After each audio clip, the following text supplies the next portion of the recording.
Jadi dibikin bersaf aja. Dibikin bersaf aja, Mbak. Enggak. Tadi ini.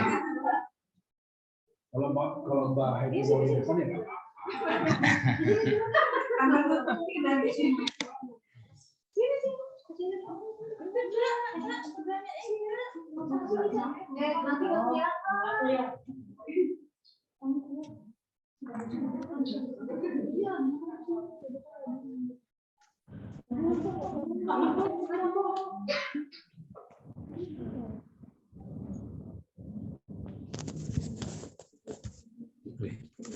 Kelihatan saya, Pak. Sudah masuk. Oh iya.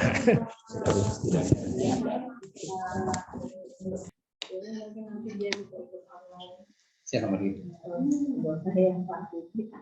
Oh, Pak video. Oh iya. Mungkin nanti dia akan nyusul kalau mungkin ada meeting.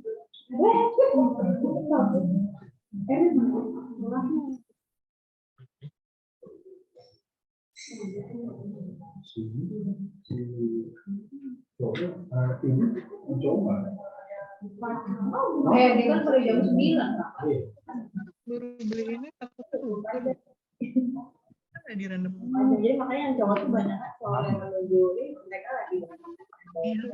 Cewek kan nggak ada yang Di random seharian. Besok jadinya mas. yang cowok banyak. Ini dibuat tapi jangan dua-duanya nanti ini saling meluntur. Salah satu aja. Jadi buat kalian. Satu hari ini.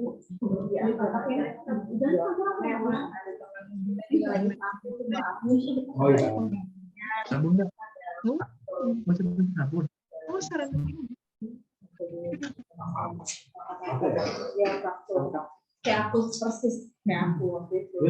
Kejadiannya sama-sama turun tangga nggak lihat, gitu tuh nggak ada yang patah gitu. Itu aku sebulan waktu itu kan.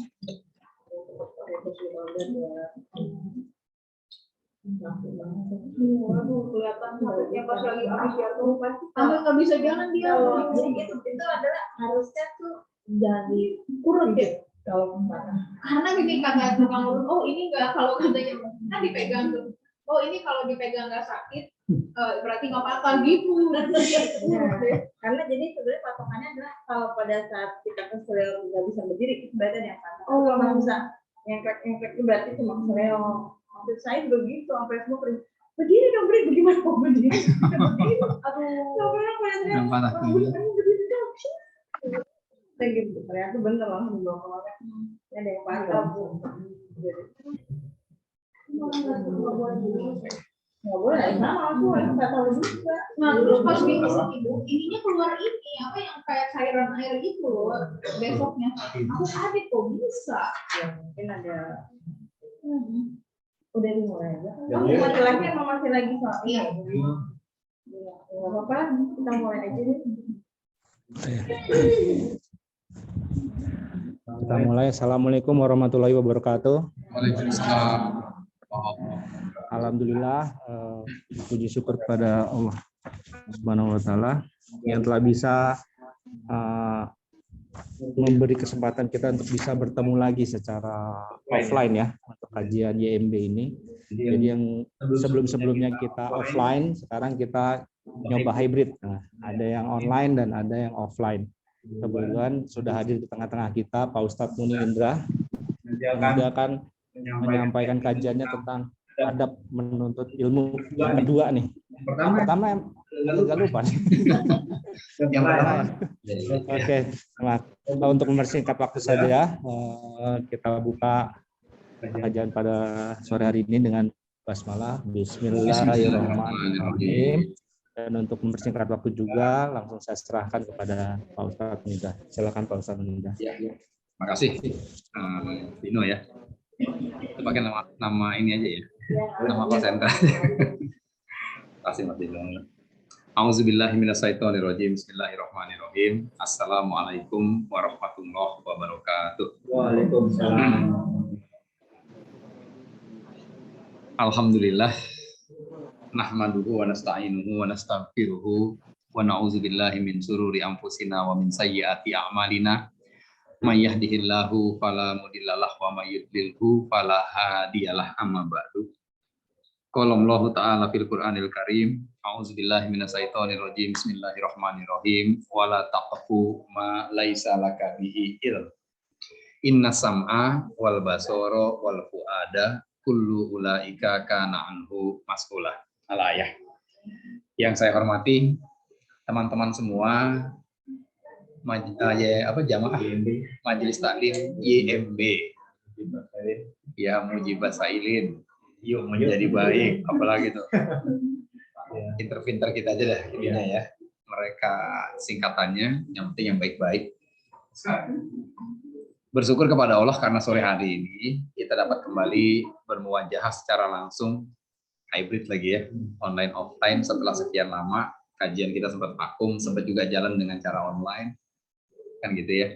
Maka kita bersyukur hari ini atas izinnya kita bisa kembali berkumpul. Semoga pertama, tempat ini senantiasa bisa menjadi Baitul Asma, tempat yang Allah berkahi, Allah ridhoi gitu ya. Yang kedua, semoga kumpulnya kita sore hari ini menjadi alasan yang kuat banget bagi Allah untuk melimpahkan rahmat, taufik dan hidayahnya agar benar-benar masuk ke dalam hati kita masing-masing. Sehingga setiap kita bisa memiliki hati-hati yang glowing, Bang Ucok. Bukan bening lagi nih, glowing nih. Kayak glowing ya. Iya, Bang Ucok. Hati yang glowing, hati yang lembut, hati yang gampang aja untuk memaafkan, dan hati yang selalu cerdas untuk bisa meyakini bahwa setiap takdir Allah yang Allah tentukan terjadi dalam episode kehidupan kita, itu pasti yang terbaik buat kita. Meskipun terkadang takdir Allah itu berseberangan pakai banget dibandingkan dengan keinginan hati kita. Nah, dengan rahmat Allah, insya Allah tuh walaupun nyebelin takdirnya, kita bisa yakin ini pasti yang terbaik buat saya. Jadi rasa jengkelnya tuh bisa berkurang bahkan sampai di titik nol gitu. Tapi itu by proses pastinya. Salawat dan salam selalu tercurah kepada junjungan kita, manusia terbaik sepanjang zaman, Nabiullah Muhammad Sallallahu Alaihi Wasallam beserta keluarganya, sahabatnya, dan semoga sampai kepada kita semua umatnya yang senantiasa berusaha untuk bisa mengikuti segala sunnah-sunnahnya sampai hari kiamat nanti. Bismillahirrahmanirrahim. Allahumma inna nas'aluka ilman nafi'a wa na'udzubika min ilmin la yanfa'. Teman-teman, sebelum kita mulai kajian, kita doa dulu ya. Kita sama-sama berdoa. Tadi sudah diawali permohonan kepada Allah agar kita diberikan ilmu yang bermanfaat dan dilindungi dari ilmu yang tidak bermanfaat. Kita juga berdoa jika sore hari ini ada teman-teman kita, ya, keluarga kita, guru-guru kita, atau orang tua kita yang sedang sakit, semoga Allah berikan taufik kepada mereka yang sakit dan yang merawatnya untuk mampu sabar dan ridho atas ketetapan Allah ini, dan semoga Allah kembalikan lagi kesehatannya sehingga pada saat sehat nanti mereka bukan sekedar sehat, tapi mereka sehat dan bergelimang pahala buah dari kesabarannya saat ini. Wabil khusus rekan kita Mbak Ami yang hari ini juga sedang diberikan ujian ya berupa sakit. Ada di Zoom ada? Oh, Mbak Ami, ya Mbak Ami ya. Semoga Mbak Ami mampu sabar dan ridho, Mbak Ami ya. Dan semoga Mbak Ami juga dikembalikan lagi kesehatannya, ya, sehingga nanti pada saat sehat Mbak Ami sehat plus banyak plusnya. Plusnya itu ya limpahan pahala yang banyak banget dan buah dari kesabaran saat ini. Terus untuk teman-teman kita yang memang harus bertugas keluar, kita doain semoga Allah lancarkan misinya, gitu ya, tugasnya, dan Allah berikan hasil yang maksimal. Kalau memang ada target, semoga achieve target. Apinya dalam. Iya, kita bisa. Ya Allah, mudah-mudahan target-target kita achieve semuanya, bahkan bisa lebih, gitu kan. Kemudian untuk rekan-rekan kita yang mungkin hari ini ada urusan utang piutang, yang semoga Allah tolong mereka untuk bisa melunasi semua hutang-hutangnya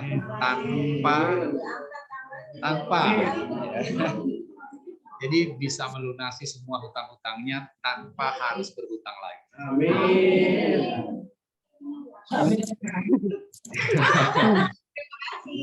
Iya. Kita lanjut doa kita.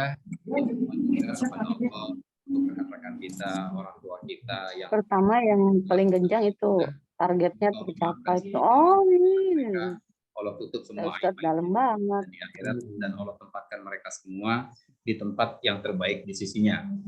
Untuk yang masih sendiri, kita juga mohon kepada Allah, semoga Allah pertemukan dengan calon yang tepat. Ya, dengan calon yang baik, ya, yang bisa membimbing mereka untuk hidup bahagia bukan hanya di dunia tapi sampai di surganya Allah. Dan terakhir kita mohon kepada Allah, semoga kita semua termasuk orang-orang yang akan Allah mudahkan untuk bisa menginjakkan kaki kita ke tanah sucinya Allah, untuk bisa berhaji, berumroh dengan mabrur dan mabrurah bareng-bareng. Mintanya bareng-bareng pokoknya. Ya Allah, izinkan kami berangkat ke tanah suci-Mu bersama dengan keluarga yang kami cintai dan orang-orang yang kita sayang dalam keadaan sehat walafiat dan serba berkecukupan. Ala hazihi niyat wa fi kulli niyatin sholihah. Al-Fatihah.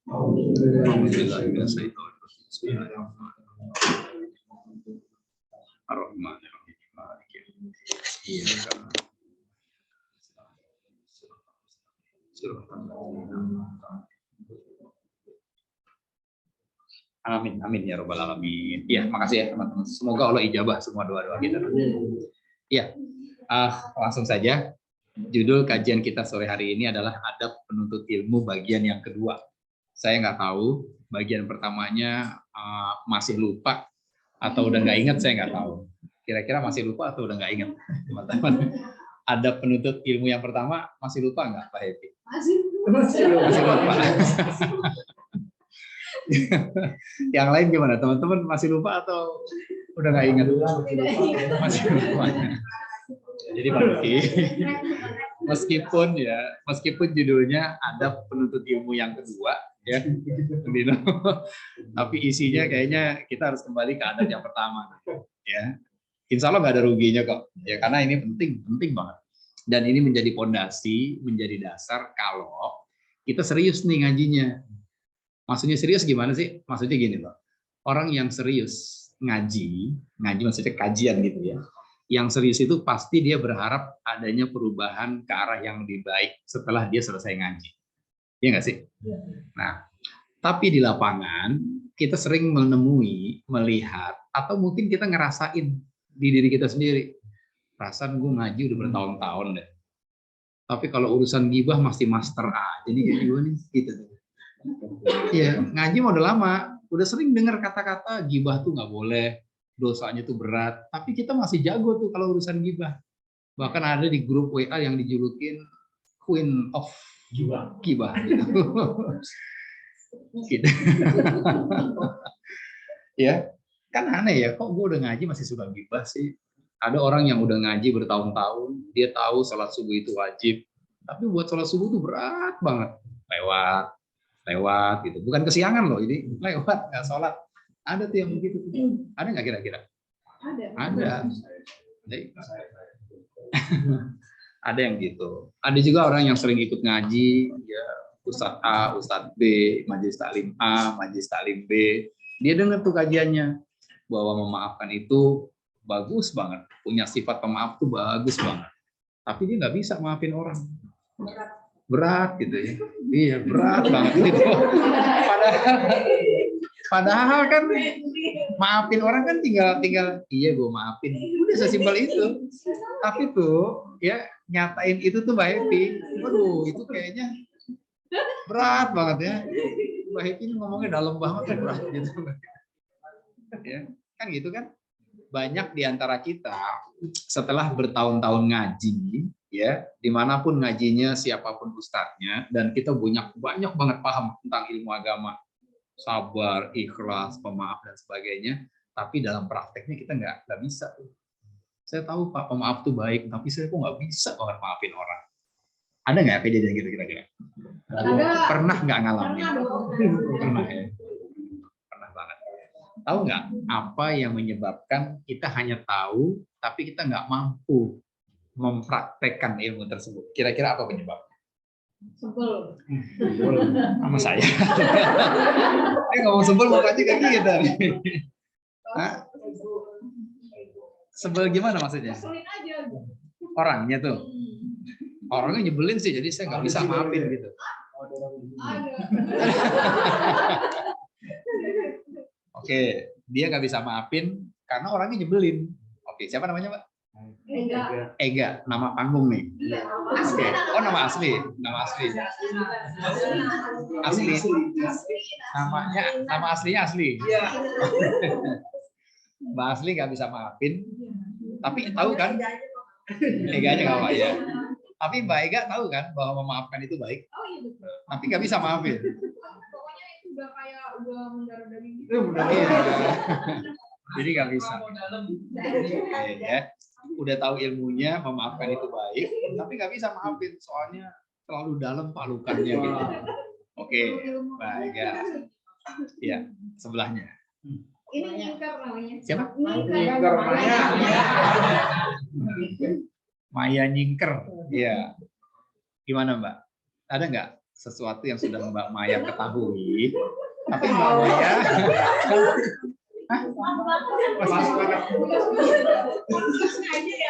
apa sih? Sengaja apa sih? Saya nggak tahu.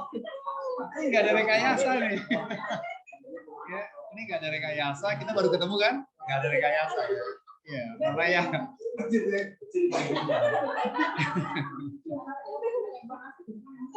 Ada, Mbak Maya ada juga begitu. Ada nggak? Ada. Oh, ada juga. Yang cowok-cowok deh, cowok-cowok. Sebelahnya Bang Ucok. Sebelahnya Bang Ucok. Pak Yus. Ah, Pak Yus.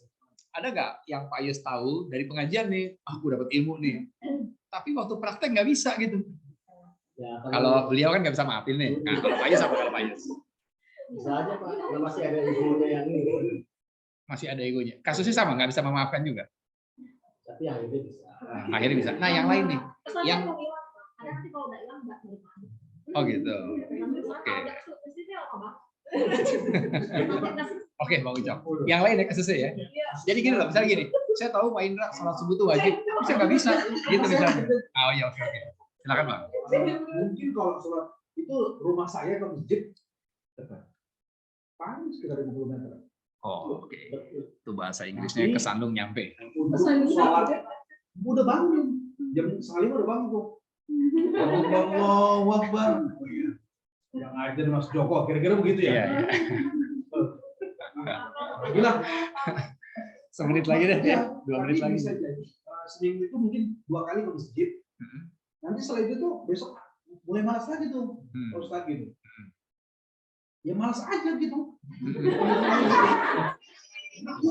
Malas aja. Di rumah masih bisa gitu kadang-kadang begitu ya. Iya, iya.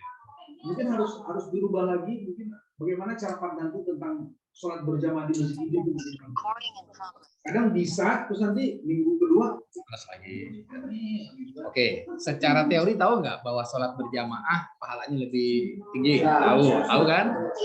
Berjamaah di masjid lebih tinggi lagi, tahu kan? Aku kok nggak bisa ya? Aku males sih. Padahal udah tahu. Nah, itulah maksud saya. Itu maksud saya. Ya, kalau kita serius ngaji nih, kita pengen ada perubahan. Jadi bukan cuma tahu. Gue tahu sholat berjamaah di masjid itu pahalanya tinggi. Dan gue bisa melaksanakan itu.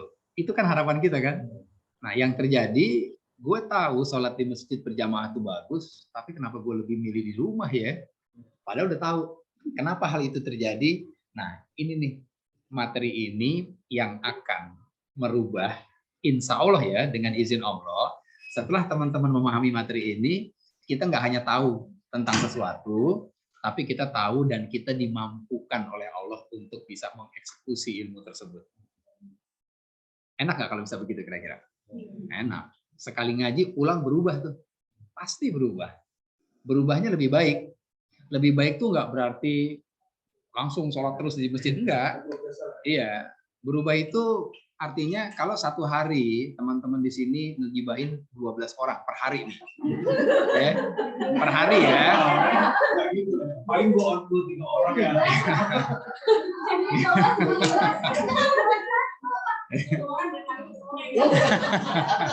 Itu aja.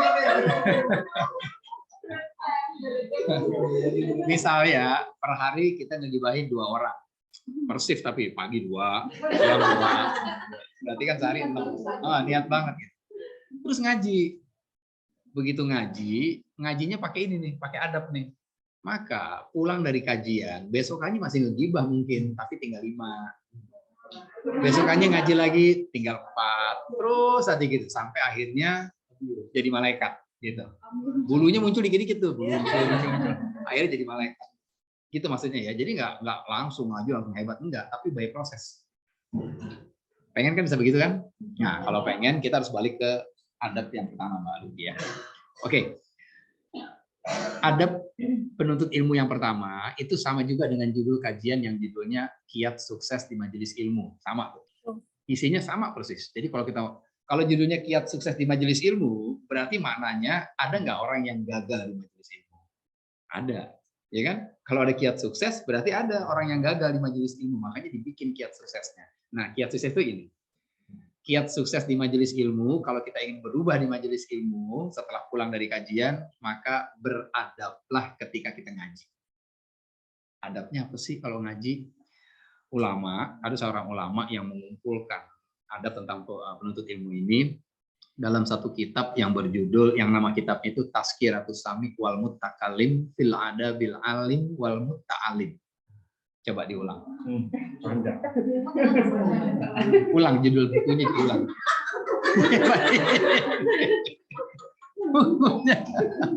Judulnya diulang yang tadi. Saya ulang ya. Saya pelanin nih. Speednya saya pelanin speednya. Tazkiratus Sami' wal Mutakalim fil Adabil Alim wal Mutta'alim. Ah, itu judul bukunya. Coba tolong diulang.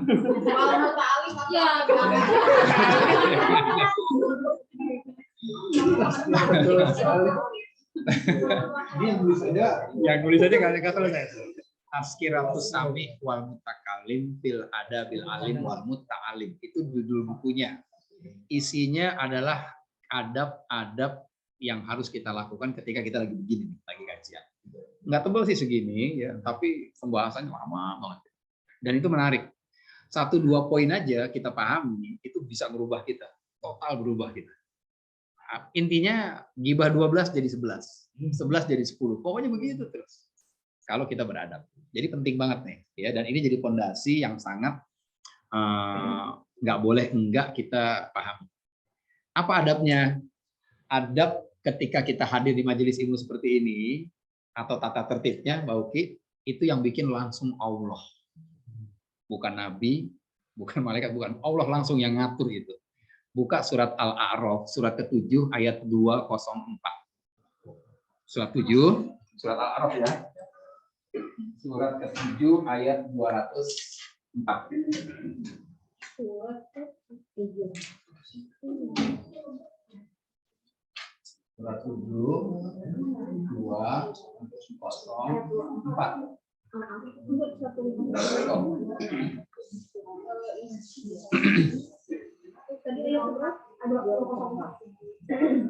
Ya. Buka surat ke-7, surat Al-A'raf, ayatnya 204. 204.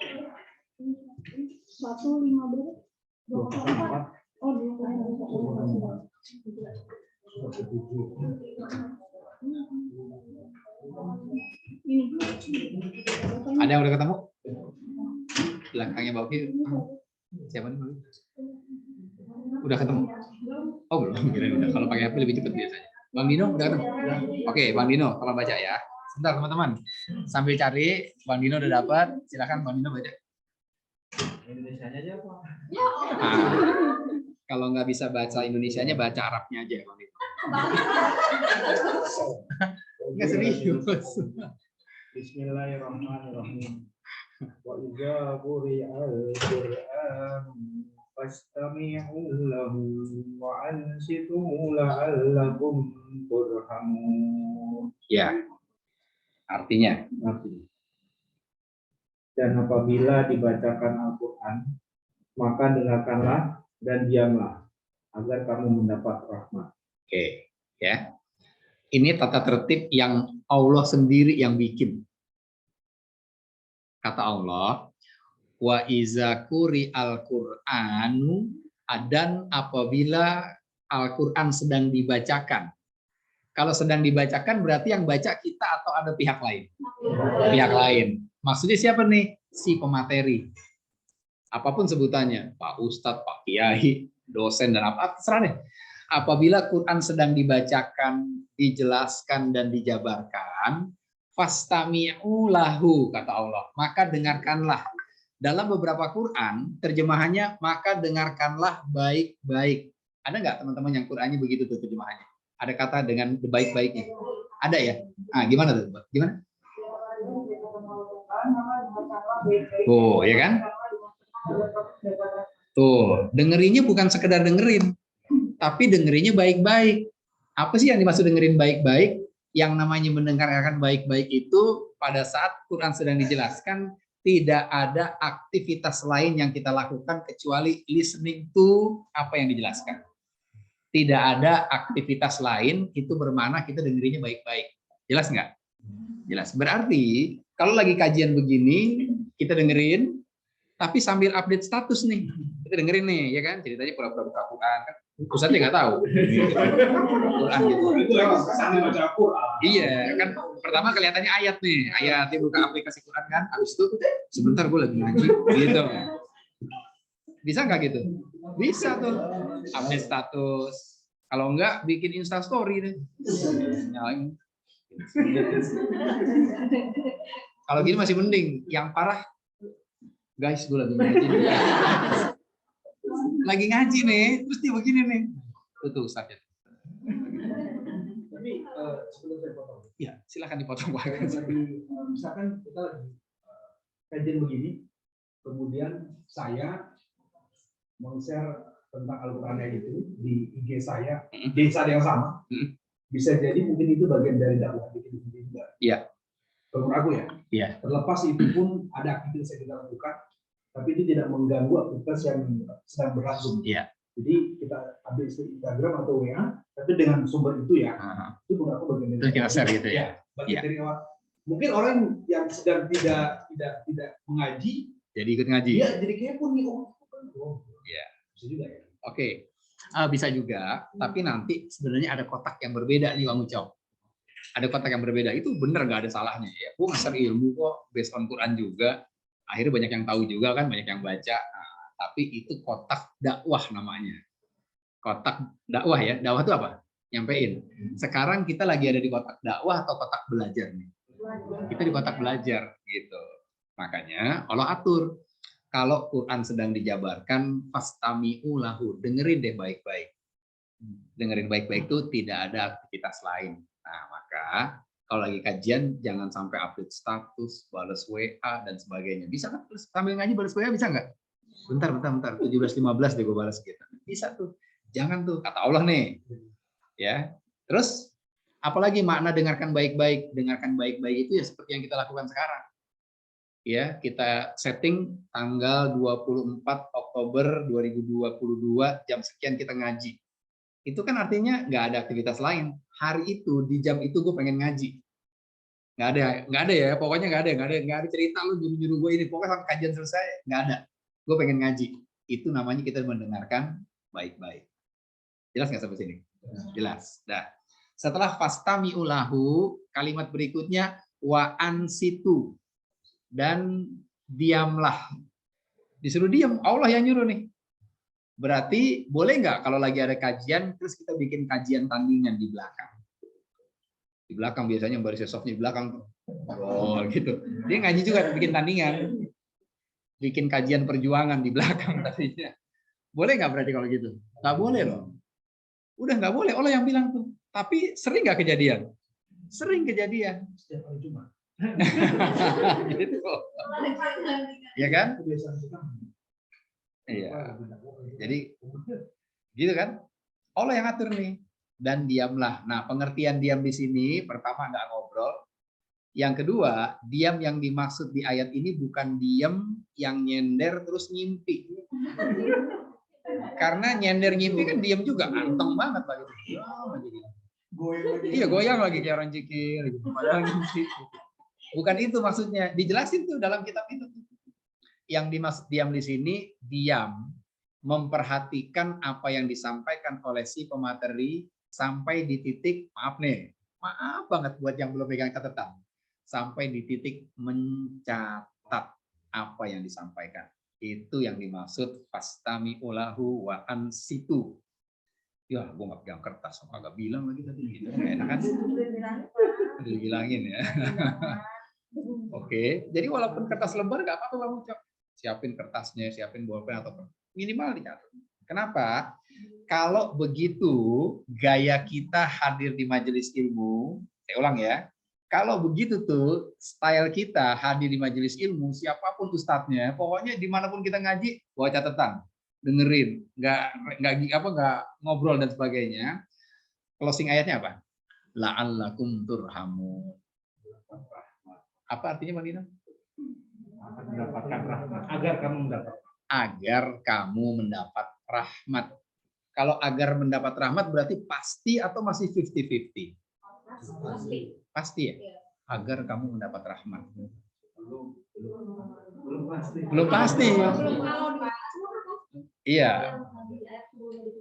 Artinya rahmat yang akan Allah kasih tergantung, iya, lo diem nggak? Lo nyatet nggak? Iya kan? Lo dengerin nggak?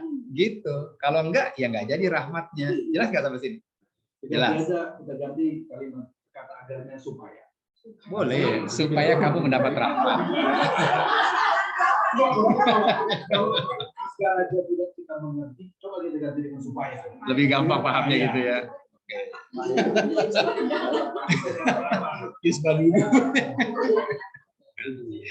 Oke, ngerti ya? Oke, lanjut. Berarti untuk mendapatkan rahmat di majelis ilmu itu pasti atau ada syaratnya? Apa syaratnya? Ya apa? Dengarkan baik-baik dan diamlah. Baru kalau kasih rahmat. Syarat dan ketentuan, nah itu. Kecil lagi. Iya, nggak kelihatan tuh. SK-nya nggak kelihatan tuh di bawah, pojok bawah sebelah kiri ada bintangnya. Syarat dan ketentuan berlaku. Ya kan? Berarti sekarang kita lagi ngaji nih. Oke, ilmunya udah kasih tahu. Ya, terus masih ada yang ngobrol, masih ada yang chatting, yang bales dan sebagainya. Si Indranya nggak tahu nih. Cuek aja loh, Pak Ustadz nggak tahu ini. Bentar gitu. Iya. Si Indranya nggak tahu ini. Ingat loh, yang mau ngasih rahmat si Indra apa Allah? Indranya mungkin nggak ngelihat. Allah lihat nggak? Kalau Allah lihat, yang ini nggak jadi dapat rahmat nih. Yang jilbab ungu nggak, yang baju coklat nggak, gitu. Allah tuh yang nentuin. Jelas ya?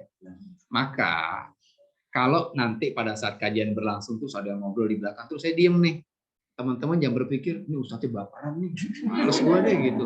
Asal ada yang ngobrol pasti diem, bukan baperan. Itu artinya si ustadz ingin memastikan agar seluruh jamaahnya dapat rahmat. Jadi kalau ustadz yang ngomong dia ngomong juga nggak dapat rahmat kan, maka pada saat ustadz ngomong dia ngomong juga, kita berhenti ngomongnya. Tujuannya biar semuanya dapat rahmat. Jelas nggak? Oke, jelas. Nah, itu kita minta tadi tuh, semoga berkumpulnya kita sore hari ini menjadi alasan yang kuat bagi Allah untuk melimpahkan rahmat, taufik dan hidayah. Iya nggak? Coba deh rekamannya dibuka. Saya ngomong gitu di depan. Kita minta rahmat. Kalau pengen dapat rahmat ya diem, nyatet, perhatiin. Jelas? Oke, berarti untuk mendapatkan rahmat ada syaratnya. Kan gitu ya. Nah, sekarang oke, saya diem nih Pak Indra. Saya diem, saya merhatiin, saya nyatet. Terus kalau saya dapat rahmat emang untungnya apa? Iya nggak sih? Kita coba kritis nih, nanya sama Allah. Oke deh, gue perhatiin nih dia ngomong nih. Terus kalau gue dapat rahmat, emang untungnya apa? Kan gitu. Nah, buka surat Ali Imran, surat yang ketiga, ayat 159.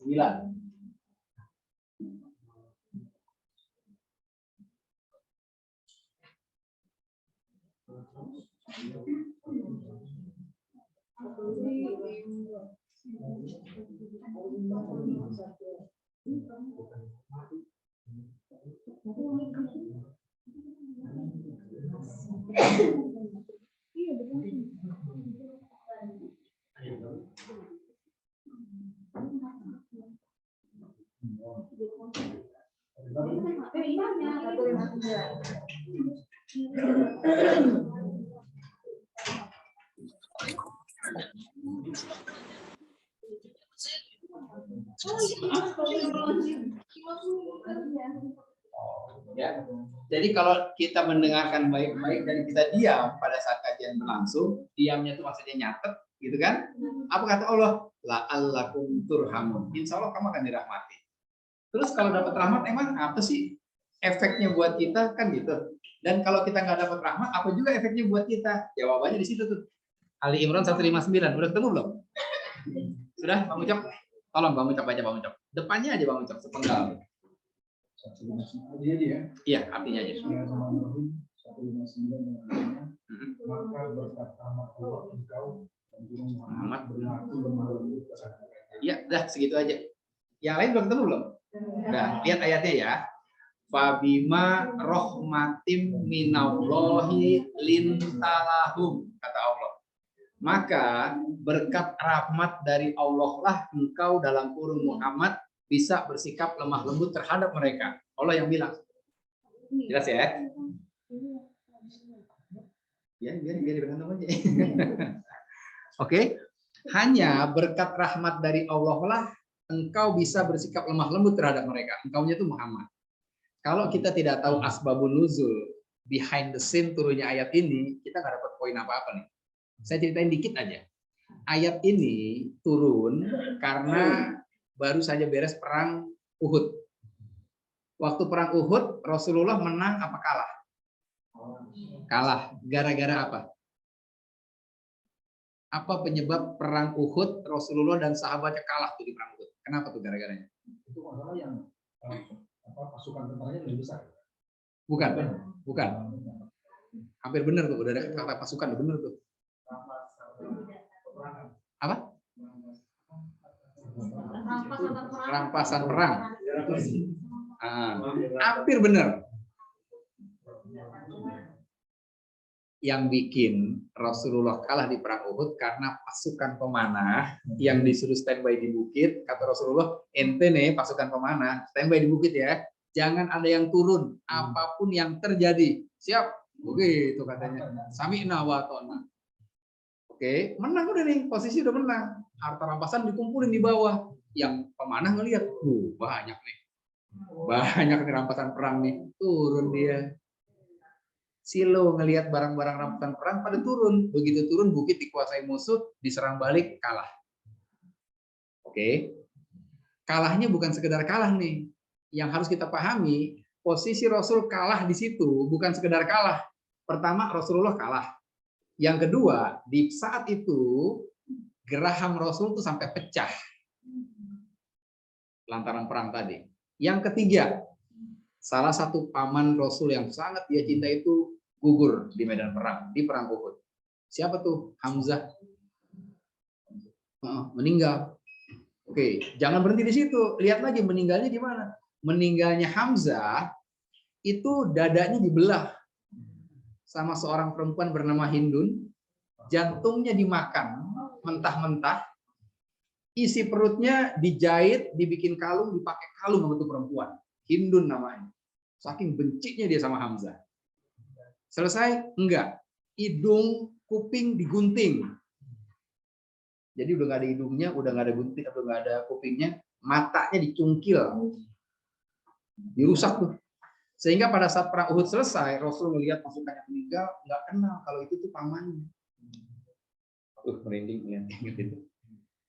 Sampai akhirnya ngelihat salah satu tanda di bagian tubuhnya, oh ini Hamzah, ya Allah pamanku, kayak gitu tuh. Coba deh bayangin, kalau kita ada di posisi Rasulullah yang bilang, lo jangan pada turun ya. Apapun yang terjadi standby di atas. Siap bos. Pada turun. Dan gara-gara turun akhirnya kalahnya kayak begitu tuh. Kalau kita yang jadi komandan, kira-kira kita mau ngomong apa sama pasukan pemanah? Bang Dino.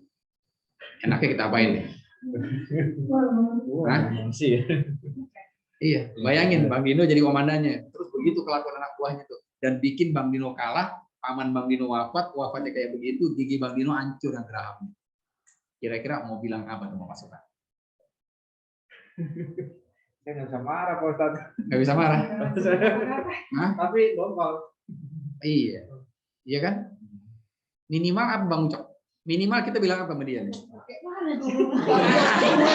Gimana kau nih? Suruh dia terus kumpulkan ke bawah. Itu pesannya itu ya, itu pesannya Itu. Agak benar begitu kan? Ya. Benar tuh. Kalau kita minimal begitu tuh. Ya tadi dah kayak gitu pokoknya, ya kan? Nah, tapi ternyata ketika pasukan turun dan akhirnya kalah, itu Rasul kumpulin tuh. Dikumpulin pasukannya, bukannya marah-marah Rasulullah. Rasul bilang begini, pokoknya teman-teman kita harus tetap semangat. Apapun jadi kita harus tetap semangat. Bayangin tuh, bukan dimarahin, malah nyemangatin. Ya Allah, kan kita bingung kok begini ya Rasulullah ya. Ternyata mampunya Rasul bersikap lemah lembut terhadap pasukan yang nyebelin tadi, itu karena dirahmati sama Allah. Fabima rahmatin minallah ilin talahu. Turun di ayat ini nih. Dia mau dapat rahmat. Naga bonar tuh, naga bonar nanti nggak dapat rahmat ya. Rasul dapat rahmat, makanya walaupun nyebelin, tadi kan, kenapa nggak bisa dimaafin? Habis nyebelin Pak, terlalu dalam lukanya. Iya, jadi saya nggak bisa maafin. Bisa jadi karena kita belum dapat rahmat. Oke, yang membuat Rasul mampu bersikap seperti itu kata Allah, Fabima rahmatin minallahi lintalahu. Hanya berkat rahmat dari Allah lah engkau bisa begitu, Mak. Oke, berarti fungsi rahmat yang kita akan dapatkan kalau kita diem, nyatet, dengerin, itu untuk apa dong fungsi rahmat berarti? Oke, Indra, gue dengerin lo nih, terus gue dapat rahmat. Untungnya apa? Rahmat itu berfungsi sebagai pelembut hati kita. Gitu. Pelembut hati. Kalau teman-teman ada yang suka bikin kue, suka ngasih ovalet, TBM tuh, nah itu buat ngelembutin kan? Kayak gitu deh fungsi rahmat dalam hati kita seperti ovalet di adonan kue. Kalau nggak pakai ovalet, keras tuh adonan. Kalau nggak dapat rahmat, hati kita keras. Gue tahu nih sholat subuh wajib, tapi kok nggak bisa ya sholat subuh? Karena kerasnya hati. Kalau lembutin, kalau udah lembut, melted tuh hati, maka gampang dibentuk sama Allah. Allah bilang ke masjid, cok, oke Allah, saya ke masjid. Maafin, enggak, oke Allah, saya maafin. Gampang aja tuh, kita ngikut apa maunya Allah. Caranya lembutin hati kita. Biar lembut gimana? Diem, nyatet, dengerin kalau kajian berlangsung. Kalau kita nggak nyatet, keras hati kita. Kita nggak dengerin, hati kita tetap keras. Tahu nggak tahu, tapi dikerasin. Karena dikerasin, akhirnya susah dibentuk sama Allah. Makanya, kenapa gue ngaji udah puluhan tahun kok masih begini aja ya? Coba ada di flashback. Nyatet nggak selama ini pada saat kajian? Dengerin nggak? Jangan-jangan kajian berlangsung, kita bikin kajian tandingan di belakang. Apalagi yang pakai tiang tuh masjid, tiangnya. Dudukin belakang tiang, wah aman udah. Ustaz kagak lihat. Jelas nggak? Jadi rahmat penting nggak? Banget. Dan untuk dapat rahmat nggak bisa automatically kita nggak dapat rahmat, enggak. Kalau hidayah semua dapat. Begitu duduk pasti dapat hidayah. Apa sih hidayah? Bahasa Arab tuh hidayah tuh. Bahasa Indonesianya apa? Petunjuk. Dan hidayah bentuk kan kita minta 3 tadi kan? Dikasih rahmat, taufik dan hidayah. Kalau untuk mendapatkan rahmat syaratnya tadi nih udah dijelasin. Kalau dapat hidayah duduk aja udah. Duduk aja dapat hidayah. Dapat petunjuk. Apa tuh petunjuk? Hidayah itu bentuknya bisa berupa ayat Al-Qur'an. 7204 ayat bukan? Dapat nggak hidayah? Dapat udah. Bisa juga berupa hadis. Bisa juga berupa kisah-kisah yang mengandung hikmah. Dapat cerita tentang perang Uhud tadi itu. Udah hidayah tuh. Tapi hidayah tidak berarti apa-apa tanpa rahmat dari Allah. Udah ngerti gue nih, tapi kok nggak bisa maafin orang ya? Jangan-jangan hatinya keras. Kalau udah dilembutin sama Allah, gampang aja.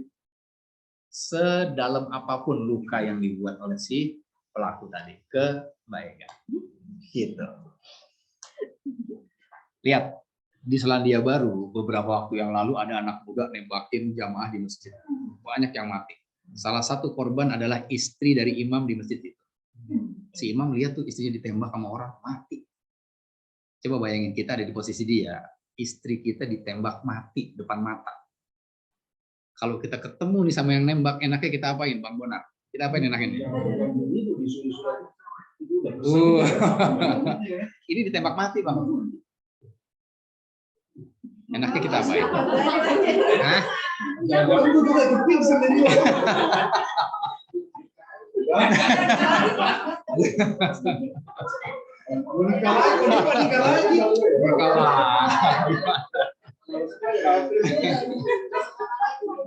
Ayo, kira-kira kita bilang apa nih, Pak Yus? Kita ngelihat bini kita ditembak orang depan mata, mati tuh. Ya kita maafkan aja. Iya.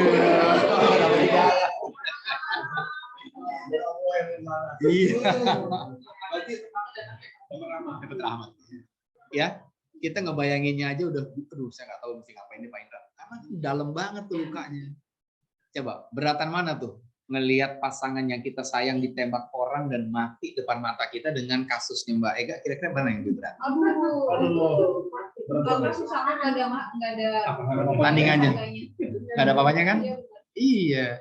Terus tahu nggak apa yang terjadi pada saat bapaknya itu, ya bapak suami si istri yang meninggal tadi itu ketemu dengan penembak istrinya di pengadilan, apa yang terjadi? Dimaafin, dipeluk tuh anak muda. Sampai dia ngomong, kalau kita baca di beritanya tuh, saya pengen mau ketemu sama ibu kamu. Saya pengen anggap dia sebagai bibi saya. Udah saya maafin kamu. Bisa tuh. Ternyata di tahun 2000-an bisa, masih ada orang yang punya hati seperti itu. Oh bisa ya? Illa man rohima robbi. Maafin tuh susah banget. Memaafkan tuh susah. Kecuali orang yang dirahmati sama Allah hati. Maka Mbak Happy akan gampang bilang, oke, aku maafin ya.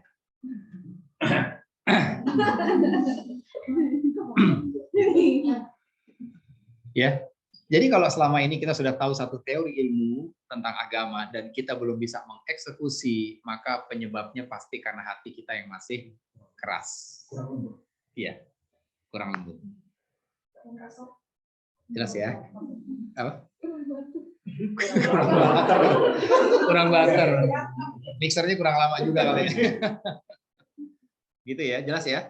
Tuh, jadi dapat hidayah caranya duduk aja di majelis ilmu, insya Allah dapat. Potensi dapatnya besar. Tapi kalau rahmat harus ada effort.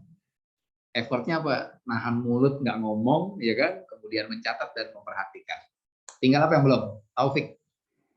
Kan minta 3 kan? Rahmat, taufik, dan hidayah. Nah, taufik apa nih kalau taufik? Ayo, taufik artinya apa taufik? Sering ngomong taufik kan? Sering. Apa tuh artinya taufik tuh?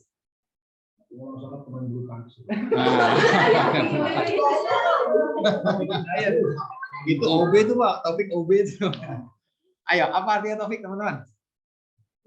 Ini apa? Pembicaraan bukan topik, bukan taufik. Bukan topik. Iya nih, ini kita lidahnya lidah Bogor sih, jadi topik ya. Taufik maksudnya. Apa sih arti taufik?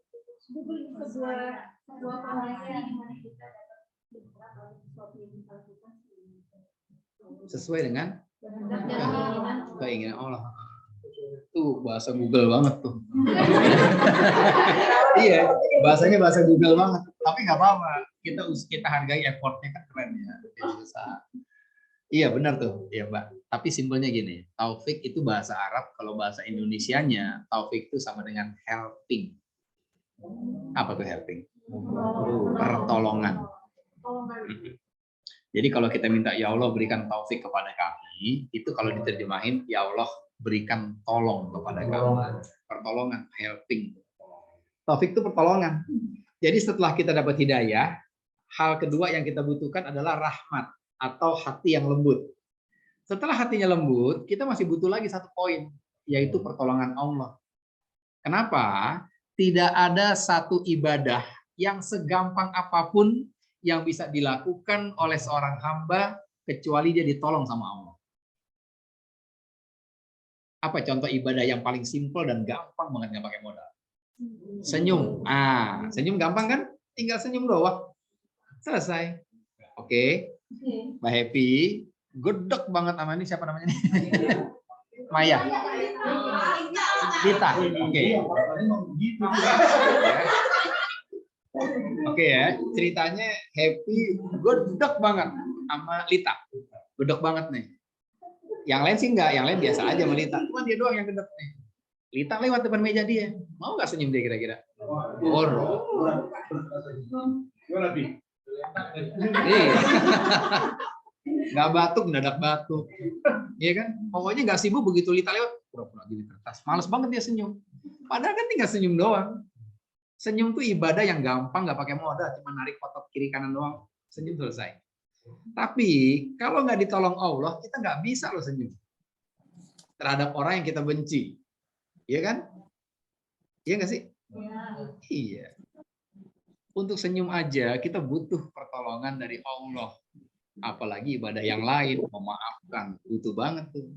Maka ya, untuk bisa melakukan amal ibadah apapun namanya, sholat subuh kayak tiap hari di masjid, Bang Ucok. Yo, pengen banget Pak saya bisa sholat subuh tiap hari di masjid. Saya pengen banget bisa baca Quran tiap hari. Itu jangan cuma pengen doang. Kalau udah pengen, saya pengen banget punya hati yang bisa memaafkan. Udah bagus kan? Nah, kalau udah punya keinginan itu, jangan berhenti di situ. Jangan cuma komplain doang, ya Allah susah banget sih saya maafin orang. Itu kan komplain kan? Pertanyaannya, udah minta tolong belum sama Allah untuk jadi orang yang pemaaf?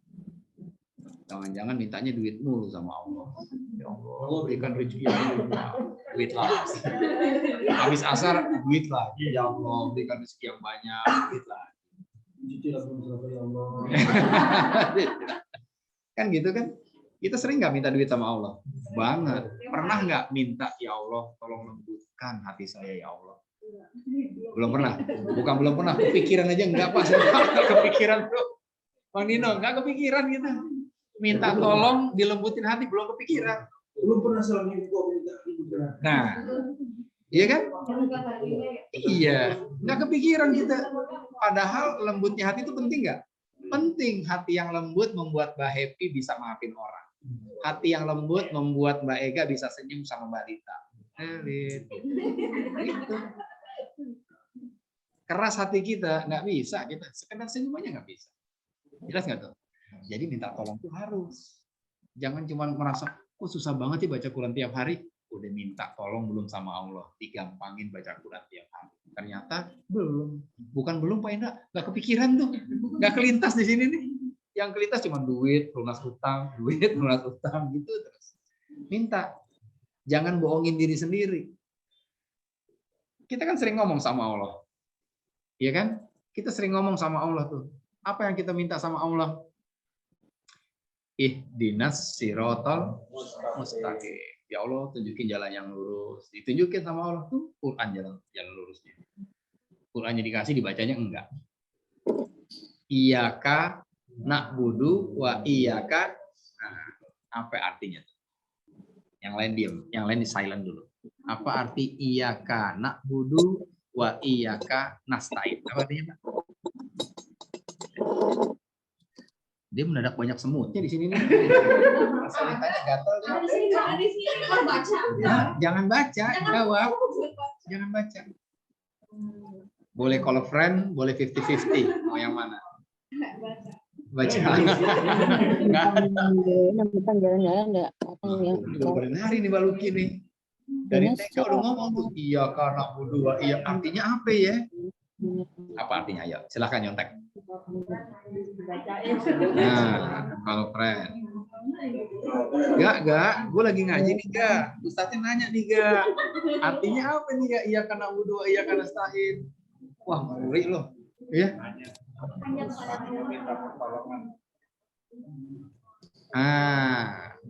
Ya, lihat ya. Setiap hari kita baca ini nggak kalau sholat? Tapi artinya nggak tahu. Cakep. Iyyaka na'budu, hanya kepada Engkau kami beribadah ya Allah, wa iyyaka, dan hanya kepada Engkau nasta'in. Nasta'in bahasa Arab dari kata isti'anah. Isti'anah itu artinya tolong. Wa iyyaka, dan hanya kepada Engkau nasta'in, kami minta tolong. Ini Ini satu ayat atau dua ayat nih? Satu kan? Ayat 5 kan? Jadi satu ayat ada dua hal yang kita bilang sama Allah. Yang pertama, hanya kepada Engkau kami beribadah ya Allah, dan hanya kepada Engkau kami minta pertolongan. Artinya apa? Yang nggak pernah kepikiran sama kita nih.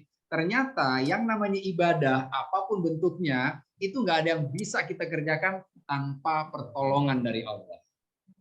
Kita ngomong mulu, iya karena budua, iya karena stain, artinya kagak ngerti. Minta juga enggak. Akhirnya marah doang, susah banget gue maafin orang deh. Ya lu nggak minta tolong. Kalau sholat ngomongnya hanya kepada Engkau, aku menyembah, hanya kepada Engkau, aku minta tolong. Ya Allah, kok jodoh nggak dapet sih?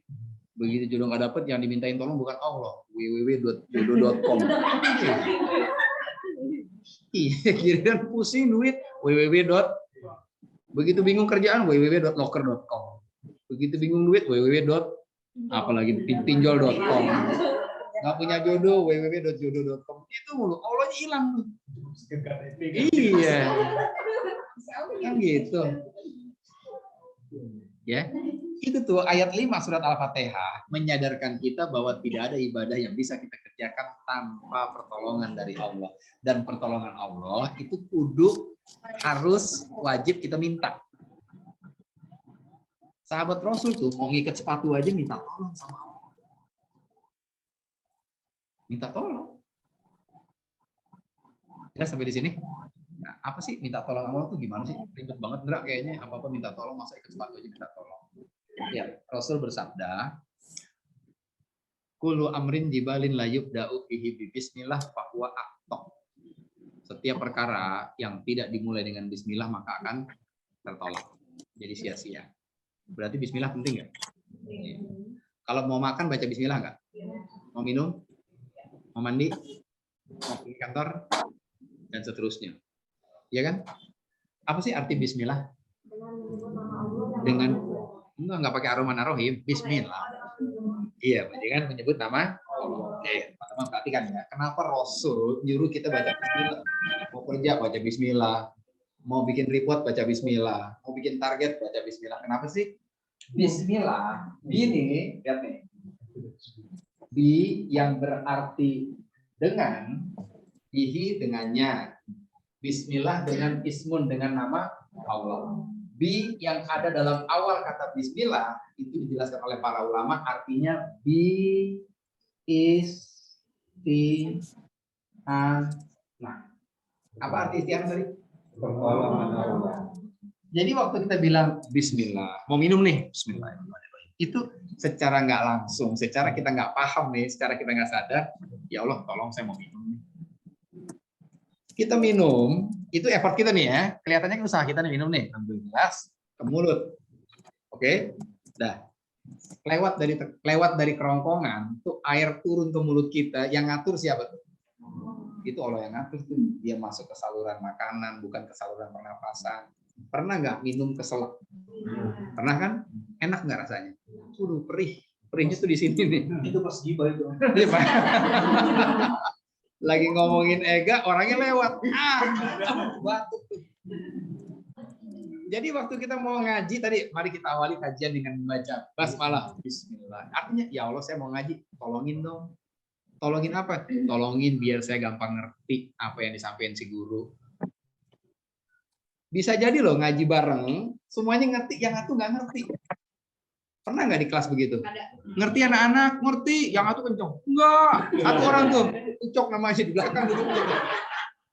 Bukan Asrin ya, Ucok banyak. Kalau aku mungkin dia, ini Ucok. Yang lain nggak ngerti, dia kagak ngerti. Kalau nggak ditolong susah lo ngerti. Teman-teman ngerti nggak yang saya jelasin nih? Kenapa ngerti? Ditolong semuanya mau. Bukan karena saya cerdas Pak, enggak. Secerdas apapun kalau Allah nggak tolong, nggak ngerti kita ngomong apa sih dia nih? Gue nggak ngerti dari tadi dia ngomong apa? Bisa loh begitu. Makanya kenapa kita mulai kajian dengan Bismillah? Secara tidak sadar kita lagi minta tolong sama Allah. Ya Allah saya mau ngaji nih, tolongin. Tolongin apa? Tolongin biar saya ngerti apa yang disampaikan Pak Guru. Tolongin supaya saya bisa jaga adab. Gitu. Naik ke atas. Makan baca bismillah. Kenapa? Karena makan itu cuma kita kunyah doang. Dari selesai kunyahan ke bawah ke terus gitu kalau semua kan. Mungkin ya. Iya kan? Pernah nggak makan keselak juga?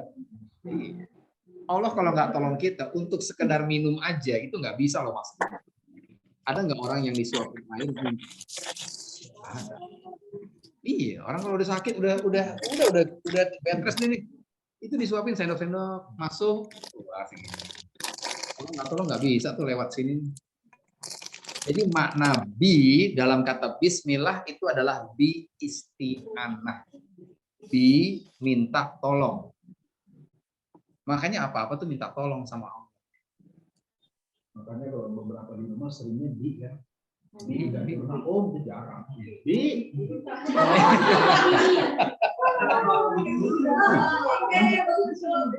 Iya kan? Bi ada tambahnya biina. Minta tolong kan tuh ya? Iya. Bi itu minta tolong artinya. Jelas ya? Nah, jadi kalau untuk hidayah cukup datang aja insya Allah dapat.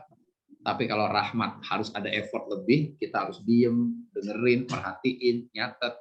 Dan untuk taufik kita harus minta sama Allah. Jangan enggak. Minta. Yang selama ini nggak pernah terlintas di benak kita, sekarang lintasin tuh. Iya ya, hati yang lembut itu ternyata penting. Minta deh ya Allah, tolong berikan aku hati yang lembut, hati yang gampang aja buat memaafkan. Itu kalau Allah ijabah, jangankan kasusnya Mbak Ega yang nyebelin tadi, yang lebih parah dari itu dia orang sanggup. Kita meminta Allah doa itu untuk orang lain yang nggak bisa memaafkan bisa juga ya Pak Ustaz. Oh, cakep banget tuh. Iya. Keren kalau begitu doain orang lain, apalagi orang yang didoain nggak tahu. Itu keren banget. Ya, mendoakan orang lain tanpa pengetahuan orang yang kita doain, gitu ya. Itu nanti kita didoain balik sama malaikat. Pengalaman.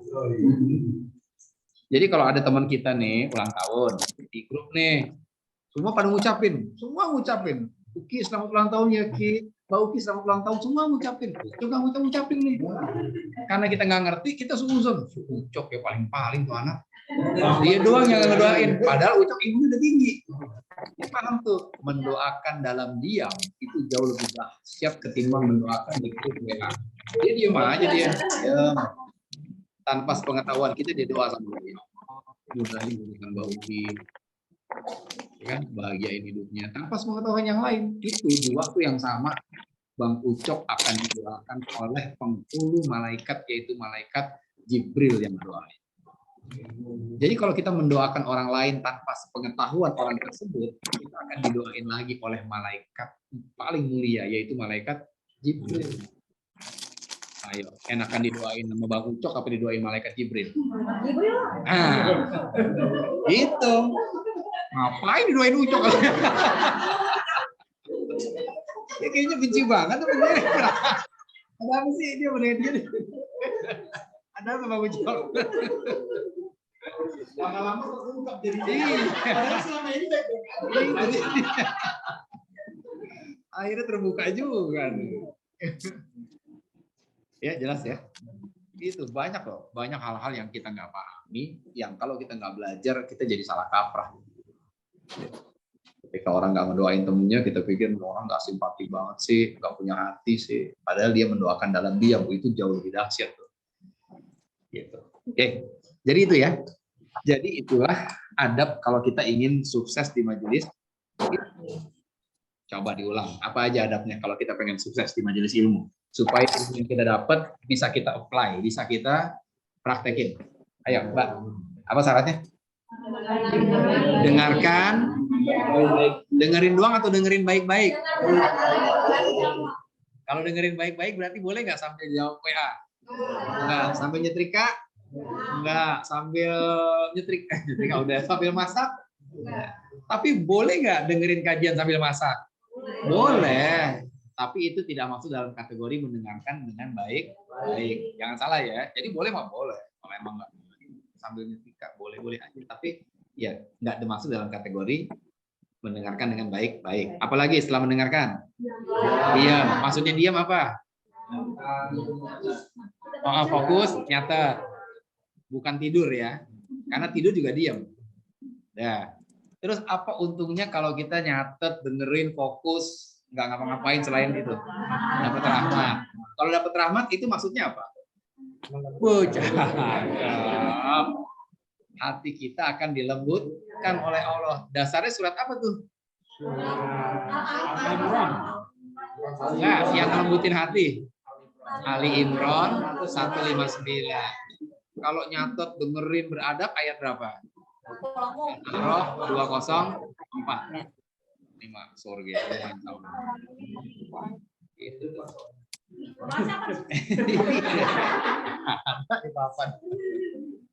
Ya, jelas ya. Dah. Itulah adab pertama kalau kita ingin sukses di majelis ilmu. Sekarang kita baru masuk adab yang kedua. Ternyata emang benar-benar nggak ingat sama sekali tuh ya adab pertama ya. Sekarang adab yang kedua, Mbak Ugi. Adab yang kedua, kalau kita ingin sukses di majelis ilmu adalah siapkan wadah yang bersih. Itu adab yang kedua. Kan adab pertama nih ya. Ini adab pertama. Adab yang kedua, siapkan wadah yang bersih. Kita balik aja ya langsung ya.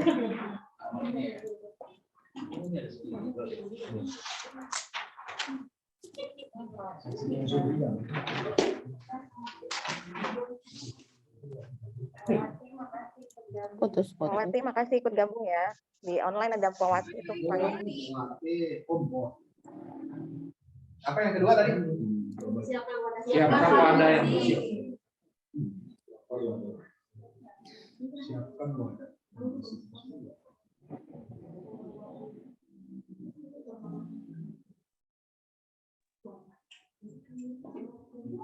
Oh, jadi kalau kita mau ngaji, terus kajiannya itu berdampak bagus, positif buat kita, maka siapkan wadah yang bersih. Apa yang dimaksud wadah di sini? Nah, itu pertanyaannya teman-teman.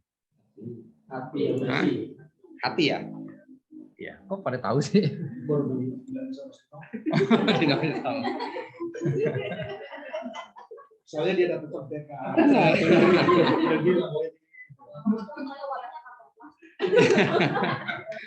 Ya, apa yang dimaksud wadah yang bersih? Yang dimaksud wadah yang bersih adalah Yang mana ya? jadi nggak akan sukses seorang penuntut ilmu kalau hatinya itu pendendam, nggak suka, nggak bisa maafin orang, udah nggak bakal bisa deh. Orang yang nggak bisa maafin orang nggak akan sukses di majelis ilmu, beneran. Orang yang sirikan, orang yang dengkian itu nggak akan berhasil di majelis ilmu. Kenapa wadah ilmu itu adalah hati? Gitu ya. Kenapa? Kita kalau belajar kajian kayak gini nih, siapapun ustadznya, yang dibahas ayat-ayat Allah bukan? Ayat Quran bukan? Ya kan?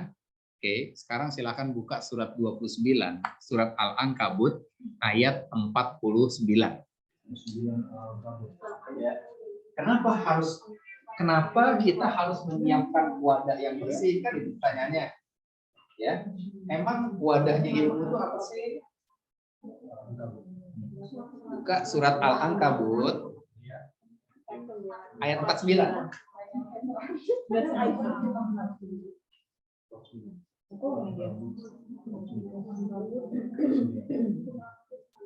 Udah ketemu? Nah, ayo siapa yang mau baca? Silakan di area tengah. Kalau nggak bisa artinya baca Arabnya. Nggak apa-apa. Ayo. Iya, siapa aja boleh. Untuk ketemu. Berdua ayatul bayyinatum fi suduril ladzina utul ilma wa ma yajhadu bi ayatina illa dzalimun. Artinya, sebenarnya Al-Quran itu adalah ayat-ayat yang jelas di dalam dada orang-orang yang berilmu. Hanya orang-orang yang zalim yang mencari ayat-ayat kami. Oke, makasih. Siapa namanya, Mbak? Lydia. Lydia. Saya dengarnya Widya. Kalau Widya bini kita. Kalau Widya bini kita. Lydia ya. Oke, makasih Mbak Lydia ya. Teman-teman udah ketemu yang lain ayatnya? Oke, lihat ya. Allah berfirman, bal huwa ayatum bayyinatum fi suduril ladzina utul ilm. Yang artinya sesungguhnya, kata Allah nih, sesungguhnya, sebenarnya gitu mengucap kata Allah, Al-Quran itu adalah ayat-ayat yang real, yang bayyinah, yang kelihatan. Di mana? Fi suduril lazina utul ilm, di dalam dada orang yang berilmu. Gitu kata Allah tuh. Allah ngejelasin, teman-teman, foldernya Quran itu tuh di hati, gitu kata Allah. The real Quran is in your heart. Al-Quran yang sebenarnya bukan yang sedang dipegang sama teman-teman di handphone, bukan juga yang dipegang sama Bang Dino berupa mushaf, tapi Quran yang sesungguhnya itu adalah yang ada di dalam hati kita. Itu Allah yang bilang tuh. Bal huwa ayatun bayyinatun fi suduril ladzina utul ilm. Dan tidak ada yang mengingkari kecuali orang-orang yang sulit. Oke, berarti foldernya Quran itu foldernya Quran itu di mana? Hati. Jelas ya? Oke. Kenapa Allah mengatakan begitu? Karena Al-Quran itu suci atau enggak, teman-teman? Suci. Karena Al-Quran itu suci, maka Allah tidak akan pernah menitipkan Al-Quran di tempat yang kotor. Gitu. Ngerti nggak maksudnya? Karena ayat-ayat Allah itu sifatnya suci, maka Allah tidak akan pernah menitipkan ayat-ayatnya ke dalam hati manusia yang hatinya berpenyakit. Penyakit sombong, iri, dengki, pendendam, dan sebagainya. Sementara Quran yang sebenarnya adanya di situ, kata Allah. Bal huwa ayatun bayyinah fi suduril ladzina utul ilm. Quran sesungguhnya dalam hati. Kalau Quran sesungguhnya di dalam hati, terus gimana cara kita melihatnya dong? Padahal bayyinah itu artinya kelihatan. Bayyinah tuh, bal huwa ayatun bayyinah. Sesungguhnya Al-Quran itu ayat yang nyata. Nyata tuh artinya visible, tangible, kelihatan. Nih nyata nih. Nih, ini nyata nggak nih, Bang Dino? Nyata nggak? Enggak. Berarti bukan Quran tuh. Quran itu bayyinah, nyata. Nah, di Quran nih. Kalau nyata berarti kelihatan nggak? Kelihatan, tapi di hati kata Allah adanya. Gimana kita ngelihat Quran dalam hati orang? Dari apa yang dia lakukan. Gitu. Jelas nggak sampai di sini? Jelas ya? Jadi Al-Quran yang sesungguhnya itu bukan yang kita hafal. Kita hafal sekalipun ayat-ayat Quran, ya, kalau ayat itu nggak masuk ke dalam hati, kita nggak akan bisa ngamalin. Nggak mungkin bisa. Makanya, dari mana kita tahu nih bahwa ayat ini udah masuk ke dalam hati saya atau belum? Dari mana kita tahunya? Apa? Iya. Mampu nggak kita ngamalin ayat tersebut? Kalau kita mampu mengamalkan, berarti itu ayat udah masuk ke dalam hati. Tapi kalau sebatas tahu dan kita belum bisa mengamalkan, dia stuck di kepala. Jelas nggak? Ya. Jadi prosesnya gitu. Pada saat kita menerima wahyu dari Allah, dia nggak langsung ke hati, Mbak Luki. Dia masuk ke otak kita dulu. Kita ngerti dulu. Oh gitu ya, ngerti. Dah. Lihat posisi ya. Ini posisi manusia kan begini nih. Anatominya kan. Anatomi manusia kira-kira begini deh. Gitu. Hati di mana hati adanya? Di sini kan? Akal. Pada saat kita pertama kali menerima wahyu, itu masuk ke kepala kita dulu tuh. Otak kita cerna, oh iya ngerti. Ngerti doang kan? Dari kepala ke hati ini turun atau naik? Turun. Ilmu sifatnya sama seperti air, dia selalu mencari tempat yang lebih rendah. Kalau bahasa Islamnya, dia hanya mencari hati-hati yang tawadu, baru dia masuk. Lawannya tawadu apa? Sombong. Sombong itu kalau bahasa lainnya apa bahasa Indonesia? Orang sombong itu orang yang apa?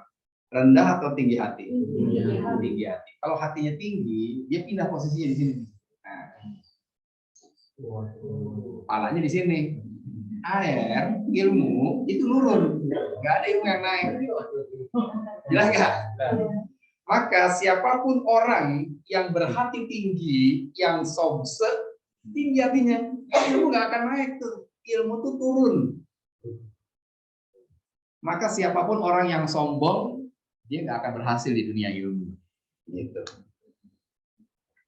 Apa arti atau definisi sombong menurut Rasulullah?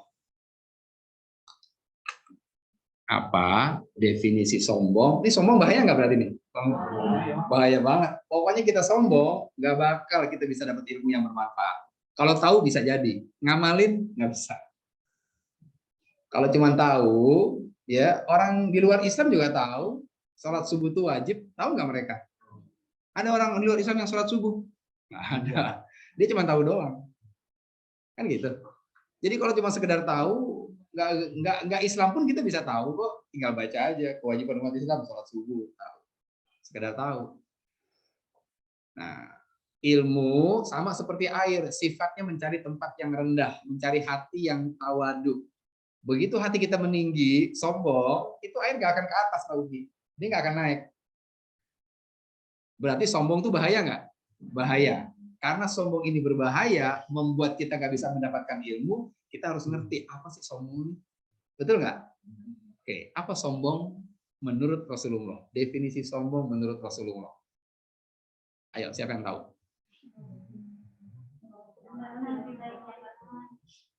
Merasa, iya, itu bahasa condet.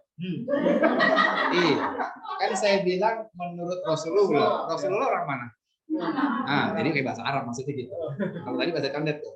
Tapi benar Mbak, benar itu. Merasa lebih baik dari orang lain. Coba terjemahin, ditranslate ke bahasa Rasulullah. Menolak kebenaran dan iya, itu bahasa condet lagi tuh. Masih bahasa condet itu. Ayo, nih kotak-kotak merah siapa namanya nih? Caca. Nah, Caca. Kan ada tuh di Google tuh. Oh, lagi dicari.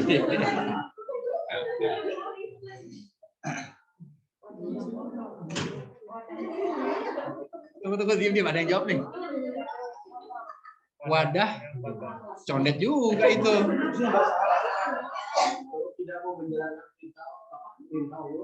Ya sombong juga itu masuk.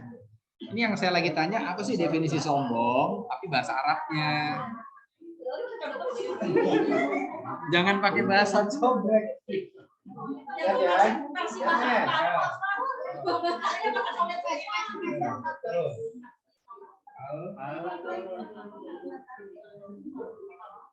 Al-kibru, ya al-kibri, itu artinya sombong. Kata Rasul, al-kibr atau sombong itu batorul haq. Apa? Dia tahu nih baru ngaji nih. Baru sekali nih ikut ngaji. Dia sering tahu gitu. Oh, ya. Bayangin baru sekali ngaji ke sini tahu dia. Iya.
Inilah ya. Nah, ini. Ya, sombong menurut Rasulullah tuh bunyinya al-kibru atau sombong itu ia adalah batorul haq wa gomtun nas. Bahasa Arab itu. Ya, bahasa Indonesia aja yang tadi dibilang tuh sama yang sini tadi nih. Yang condet tadi. Batorul haq artinya menolak kebenaran. Batorul haq nih. Batorul tuh kalau bahasa Inggrisnya betray. Oh, yang Betrayal. Apa tuh betray? Apa betray? Pengkhianat. Mengkhianati kebenaran tuh. Batorul hak itu artinya menolak yang hak. Yang dimaksud yang hak di sini adalah menolak Al-Qur'an. Gitu.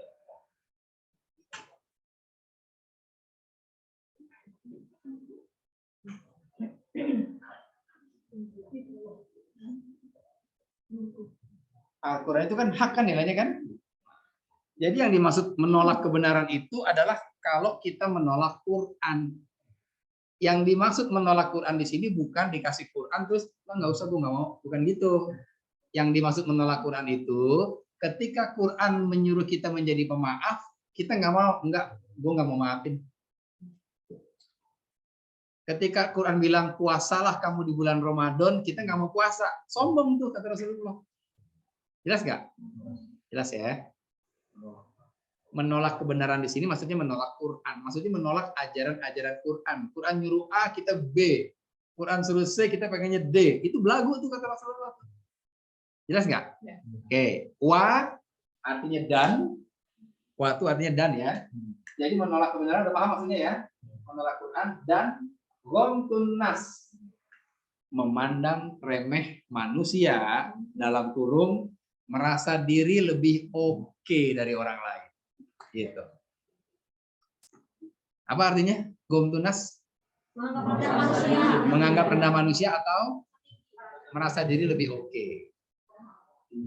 Ini ngaji bagus nggak begini? bagus. Ngaji bagus. Oke. Bagus kan?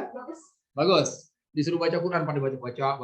Pak, baca artinya Pak. Kalau nggak bisa artinya baca Arabnya. Akhirnya baca Arabnya. Tadi Dino baca Arabnya. Tadi Sempo yang di belakang baca lagi Arabnya. Terus kata Dino, parah bacanya. Parah. Kata dia nih. Ya. Kata dia, waduh pacak ini Dino yang sono, bukan Dino ini. Ya, kata Dino nih, ini ngaji udah cakep nih. Ngaji udah bagus banget. Begitu selesai ngaji, Dino ngebatin. Parah. Iya, cakepan gue baca hoknya, cakepan gue dapat kalau gue tuh hoknya, cengkoknya dapat gitu. Dia hoknya hok aja nggak ada kakaknya dia hok. Kalau gue mah dapat tuh, itu tuh merasa lebih oke nggak? Ya. Itu belagu kata Rasulullah dan itu sombong. Itu. Wa ghamtun nas. Jadi kalau ntar punya anak jangan namain ghamtun nas. Kayaknya keren nih bahasa Arabnya. Namain lah ghamtun nas. Jangan. Lihat artinya dulu. Namanya batul parah lagi. Menolak kebenaran. Jangan namain ini. Ini kategori sombong semua nih, ya. Menolak Quran dan memandang remeh manusia dalam kurung merasa diri lebih baik. Ini yang paling berpotensi sombong kira-kira di ruangan ini.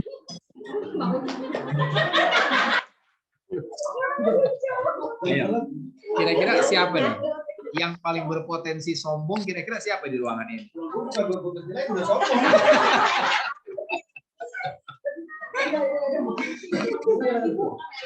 Nih, yang paling berpotensi sombong di ruangan ini tuh kita nih, saya. Kan posisi saya guru. Iya nggak sih? Kan saya berpotensi. Ya, ini bocah kemarin semua nih. Berpotensi nggak? Iya, nggak tahunya rendahan dia dibanding kita. Iya nggak sih? Iya. Jadi beban saya tuh lebih berat.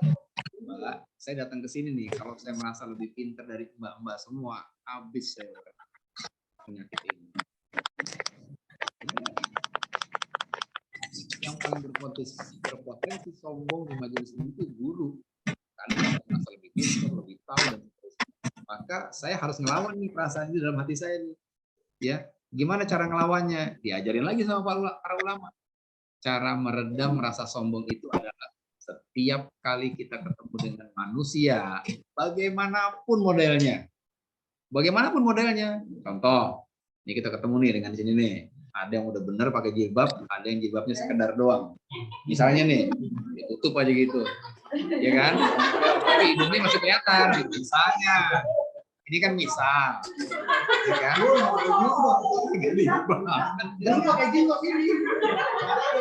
Udah insaf. Lihat, Ucok ngaji bertahun-tahun sampai sekarang nggak pakai jilbab, kan parah dia. Ya, kan ngelihat begitu kan saya berasa, kan gitu kan, kalau mau merasa itu. Iya nggak sih? Sama teman-teman juga yang udah pakai hijab, itu berpotensi loh digoda setan untuk merasa lebih baik. Terus saya ngaji, yang jilbabnya hitam ngebatin. Cuman gua yang syar'i nih. Iya. Gua yang syar'i. Iya. Iya kan? Dia lihat dia ngaji, dia sibuk tuh ngeliatin jilbab orang. Ini bunga, yang ini merah. Dilihat ya, wah gua doang yang hitam, sunah banget nih kata dia ini. Terus dia ngebatin nih. Kayaknya gua doang yang paling syar'i nih. Kena tuh kata setan. Sombong ini. Itu tuh susah loh ngilangin rasa itu tuh. Selama rasa itu ada, kita nggak akan bisa dapat ilmu yang bermanfaat kata Allah. Allah nggak akan titipkan tuh ilmu ke hati kita. Karena Quran itu suci. Makanya Allah bilang, bal huwa ayatum bayyinatum fi suduril ladzina utul ilm. Sesungguhnya Al-Quran itu adalah ayat-ayat yang real, yang kelihatan di dalam dada orang-orang yang berilmu. Jadi bicara Quran, bicara ilmu, itu bicara wadah yang bersih. Jadi kalau teman-teman ingin sukses di majelis ilmu, berarti kita harus berjuang meredam rasa itu. Merasa diri lebih baik. Ini PR nih. Ini PR yang nggak bisa enggak, harus kita lawan. Caranya gimana? Setiap kali ngelihat orang di depan kita, bagaimanapun modelnya, batinkan, nih orang pasti punya amalan yang lebih oke dari gue nih. Cuman gue nggak tahu aja nih. Gitu tuh. Gitu caranya. Saya ngelihat Mbak Ega nih, saya langsung bilang, nih Ega pasti punya amalan. Jangan-jangan dia lebih berbakti sama orang tua ketimbang saya. Gitu tuh. Iya. Aku anak tunggal. Anak tunggal. Anak tunggal. Berarti monokotil dia. Kalau anak dua, dikotil.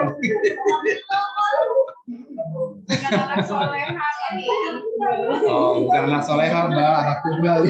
Tunggal yang mau soleha. Iya. Jadi gitu caranya. Mbak Uki ngelihat Mbak Lita, langsung Lita pasti punya amalan yang lebih oke dari saya. Iya kan? Itu tuh langsung down tuh kita tuh. Gitu caranya. Jadi setiap melihat orang modelnya kayak apapun, dia nggak pakai jilbab kayak dia tatoan kayak, langsung batinin aja. Ini orang pasti lebih oke dari gue. Ini orang pasti lebih oke dari gue nih. Itu tuh batinin terus. Satu itu caranya. Yang kedua, miliki data orang-orang yang punya kelebihan jauh di atas kita dalam satu bidang. Contoh, siapa yang Ramadan kemarin 7 kali khatam baca Quran di sini?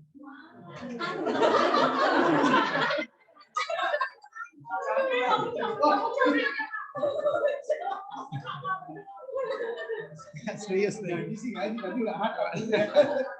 Siapa yang Ramadan kemarin? Ini Ramadan tinggal 6 bulan lagi nih. 6 bulan Ramadan lagi kita nih. Siapa yang Ramadan kemarin di sini nih di apa namanya?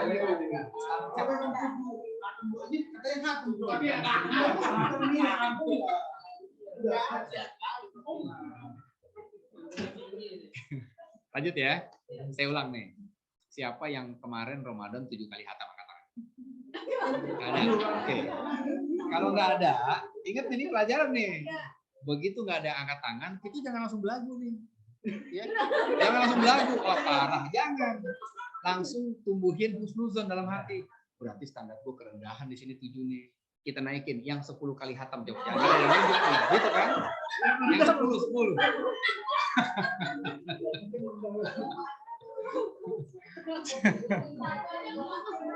Betul. Itu tuh cara ngelatih husnuzon tuh. Cara ngelatih hati yang baik begitu.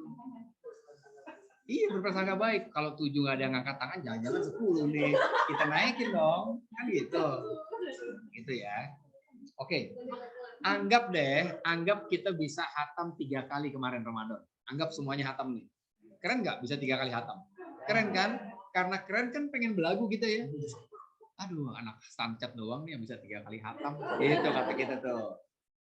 Padahal saya punya jamaah, Mbak Uki mungkin tahu ya, di Bojonggede, Bogor. Ibu umurnya 50 tahun, punya suami, punya 2 anak. Ramadan kemarin 6 kali khatam. Gitu. Jadi sengaja saya sebutin dia punya suami, dia punya anak. Jadi jangan teman-teman berpikir, jangan dia nggak masak Pak Indra, dia nggak punya laki kali, dia nggak punya anak 2, punya suami, dan dia masak, dia nyetrika, dia pokoknya seperti kita, seperti istri-istri yang lain. 6 kali khatam. Jadi miliki data itu. Begitu kita mau belagu 3 kali khatam, cari orang yang punya khataman jauh di atas kita. Ketemu tuh ibu, langsung ngedon nggak kita? Nggak jadi belagu. Cuma 3 kali khatam aja mau belagu, lawan anak bojong aja udah kalah. Oke, ternyata bukan 3 kali Mbak Uki, ternyata ini 10 kali khatam semua nih. 10 kali khatam, keren kan? Mau belagu lagi kita nih. Cari lagi data, ada nggak sih orang yang khatamnya lebih dari gue nih? Ketemu data. Imam Syafi'i, begitu. Imam Syafi'i itu setiap Ramadan nggak pernah kurang 2 kali khatam. Setiap Ramadan. Per malam.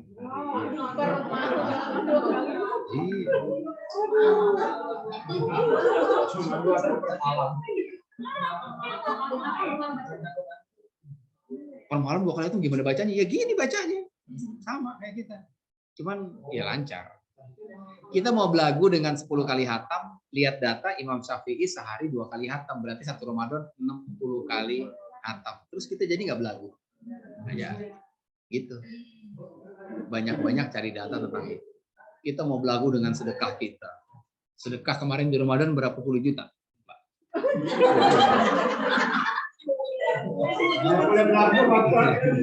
Pancing. Ya. Kan saya tanya nih, sedekah kemarin di Ramadan berapa puluh juta? Nggak boleh riak. Ya udah, kalau nggak boleh riak, santi aja santi. Nggak usah riak deh, kita main santi aja. Anggap deh 20 juta sedekah kemarin. Ya, keren banget ya. Keren banget 20 juta. Terus kita mau belagu kan? Kayaknya gue doang nih yang sedekahnya paling keren nih Ramadan kemarin. Mau belagu kita nih. Baca, cari data orang yang sedekah di Ramadan. Kita cari datanya, baca, ketemu data. Ada nama Aisyah nih. Dalam kurung istri Rasulullah. Baca tuh cerita Aisyah. Ternyata Aisyah tuh kalau di Ramadan sekali sedekah itu 60 juta. Sekali sedekah kalau dirupiahin 60 juta. Di riwayat lain pernah dia sekali sedekah 80 juta. Jadi kalau kita sedekah kemarin 20 juta langsung ngedon nggak? Jadi nggak belagu. Nggak jadi. Oke, udah kalah tuh sama Aisyah tuh. Nggak jadi belagu, ya kan? Sedekahnya Aisyah 60 juta, 80 juta. Begitu lebaran, tanggal 1 Syawal, baju lebarannya ada 14 tambelannya. Sedekahnya kayak begitu, bajunya tambelan. Tambalan. Iya, sobek-sobek ditambal. Karena kita orang Indonesia, bacanya terbalik nih. Iya kan? Kalau kita sodakohnya tambalan, baju lebarannya 3 setel. 1 setelnya 1,5 juta. Atas ungu, bawah ungu, tas ungu, sepatu ungu. 2,5 juta. Hijau ini. Ini pengen ungu. Iya. Tuh ungu hari pertama tuh. Hari pertama di rumah ungu semua, teko-tekonya ungu semua. Iya. Ini siapa yang ngasih tahu sih dia nih?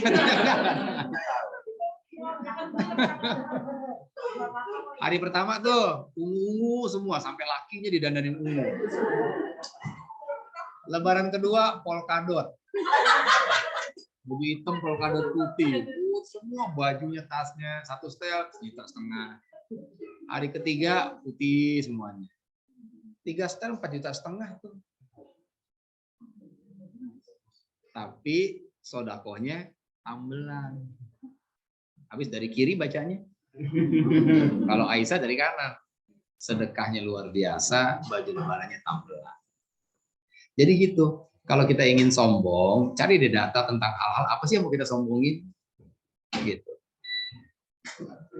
Bang Ucok nih, udah doa sama Allah. Nggak ada lagi orang. Ya.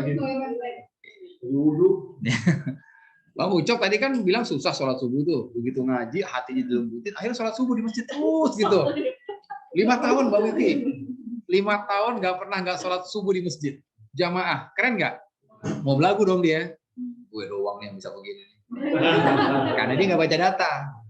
Begitu dia baca data, tertulis nama Imam Said bin Al-Musayyib. Kalau baca Indonesianya Said bin Musayyib. Dia baca nih, Said bin Musayyib. Siapa sih ini? Dibaca tuh Bogi. Baca autobiografinya. Beliau ternyata fuqaha atau salah satu ahli fikih dari Madinah. Dari 7 pendekar fikih, dia nomor 1 nih. Siapa namanya? Said bin Musayyib. Oke. Terus apa kehebatan dia? Beliau itu nggak pernah ketinggalan sholat berjamaah selama 40 tahun di masjid 5 waktu. Berapa tahun? 40. Dia 5 tahun mau belagu. Gue 5 tahun men. Nggak pernah nggak sholat di masjid. Gue 5 tahun mau belagu. Baca Said bin Musayyib. Kan langsung ambruk tuh. Langsung jatuh kesombongan dia. Selesai? Belum. 40 tahun nggak pernah ketinggalan berjamaah di masjid. Dan 30 tahunnya itu dia nggak pernah ketika muazin mengumandangkan azan, ya setiap muazin mengumandangkan azan, dia udah ada di masjid tuh. Belum. Jadi dia datang sebelum marbot datang. Selesai? Belum. Dia datang ke masjid dan dia nggak pernah melihat tengkuk manusia lain. Nomor 1 berarti datang. Selesai? Belum. Dan orang lain nggak pernah ngelihat dia keluar dari masjid. Terakhir. Terus mau belagu cuma 5 tahun doang di masjid. Gitu loh. Ya. Terus dari mana kita tahu data-data itu Pak Indra? Dari mana tahu Said bin Musayyib 40 tahun sholat berjamaah? Di mana tahunya? Di sini. Makanya sering-sering datang ke majelis ilmu. Baru tuh data kebuka semua nanti. Oh, Aisyah 80 juta ya Pak Indra sekali sedekah. Iya. Aisyah tuh lagi Ramadan, bayangin ya teman-teman lagi COVID begini kan duit susah ya Mbak Uki ya. Lagi Ramadan nih. Kalau teman-teman lagi Ramadan dikasih duit dan rezeki nomplok nih, ada orang datang, Cok, nih buat Cok, gua ada rezeki nih 80 juta. Kira-kira mau beli apaan Bang Cok? 80 juta nih. 80 juta lagi. Juta kan? Nah. Gua telepon. Asdin lagi di mana? Datang ke rumah. Nah. Datang terus apa lagi nih? Enggak, datang ke rumah ya Kak. Ada rezeki nanti datang ke rumah. Iya. Lagi. Baik. Itu dipanggil tuh katanya.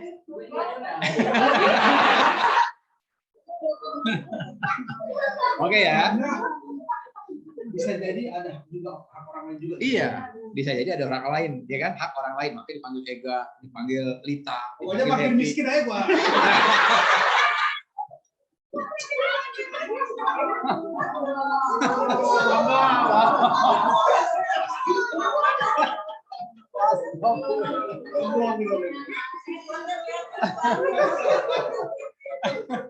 Oke. Iya. Duitnya belum ada udah belagu kan. Oke. Nah, tadi ada bahasa karena ada hak, bisa jadi ada hak orang lain di situ. Makanya dipanggil lah si Kismin tadi. Main rumah gua nih ada duit berapa nih?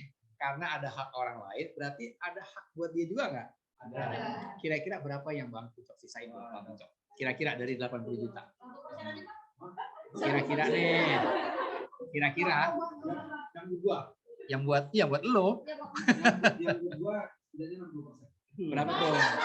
Iya berapa? Iya 68 berarti berapa? 48 juta. Oke kan? Nah, Aisyah itu waktu lagi Ramadan dapat duit dikasih uang dari Muawiyah. Ya, penguasa pada saat itu. Aisyah hanya ada rezeki buat kamu. 80 juta cash dirupiahin kurang lebih. Dah, Ramadan ya. Terus begitu buka puasa, Aisyah panggil budaknya yang perempuan. Tolong siapin buat buka puasa. Kita break, udah masuk waktu dengan mengucap hamdalah. Alhamdulillah. Ini kita break bukan ngobrol ya, kita break jawab azan nih. Azan selesai ikutin gitu ya. Allahu Akbar.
Nah,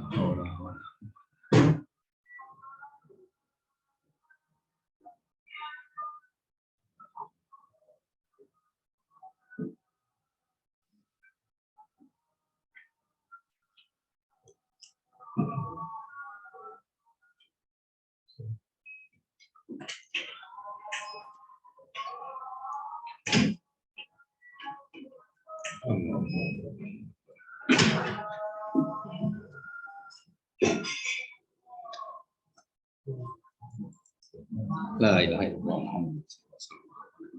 Allahumma rabb hadhihi ad-da'wati at-tammah was-salatu at-tayyibah ati sayyidina Muhammad dan wasirata wal fadilah wa semua kaum muslimin inna ta'budu ya. Tinggal dikit lagi nih Mbak Uki. Kita lanjutin dulu aja, tuntaskan baru sholat. Ya, berjamaah. Sholatnya di sini kan nanti kan? Iya. Dikit lagi ya. Oke, kita cabut skorsing dengan berbasmalah. Bismillahirrahmanirrahim. Sampai di mana tadi? Aisyah. Iya. Aisyah dikasih uang sama Muawiyah, dirupiahkan kurang lebih 80 juta kalau hari ini. Begitu buka puasa, dipanggil budaknya, tolong siapin buka puasa nih. Budaknya datang.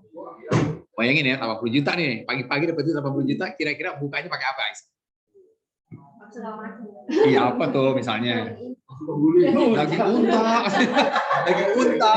Daging unta. Iya, buka puasa, daging unta, apa lagi? Nasi kebuli, terus apa? Kurma, kurma, apa lagi? Jus alpukat, apa? Anggur, apel. Pokoknya lengkap lah kalau udah segitu. Yalah, ya kan 80 juta kan. Oke.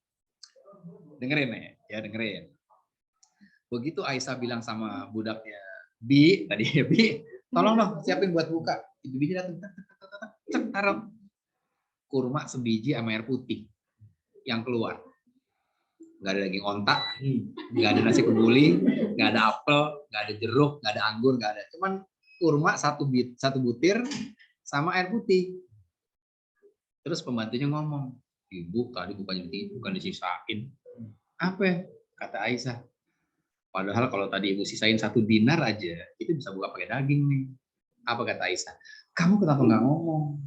Kalau kamu ngomong tadi, aku sisain 1 dinar, biar kita bisa makan daging. Apa artinya?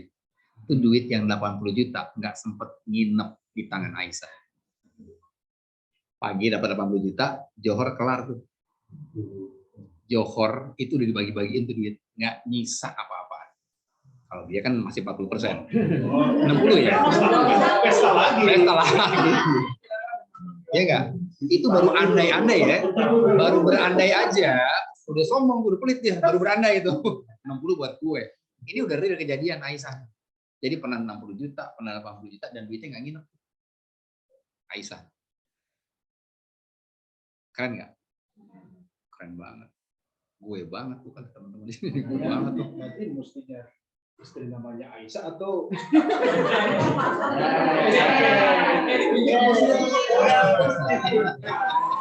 kalau Aisyah kan berarti itu kan nggak ada yang bisa dapur berarti itu kan.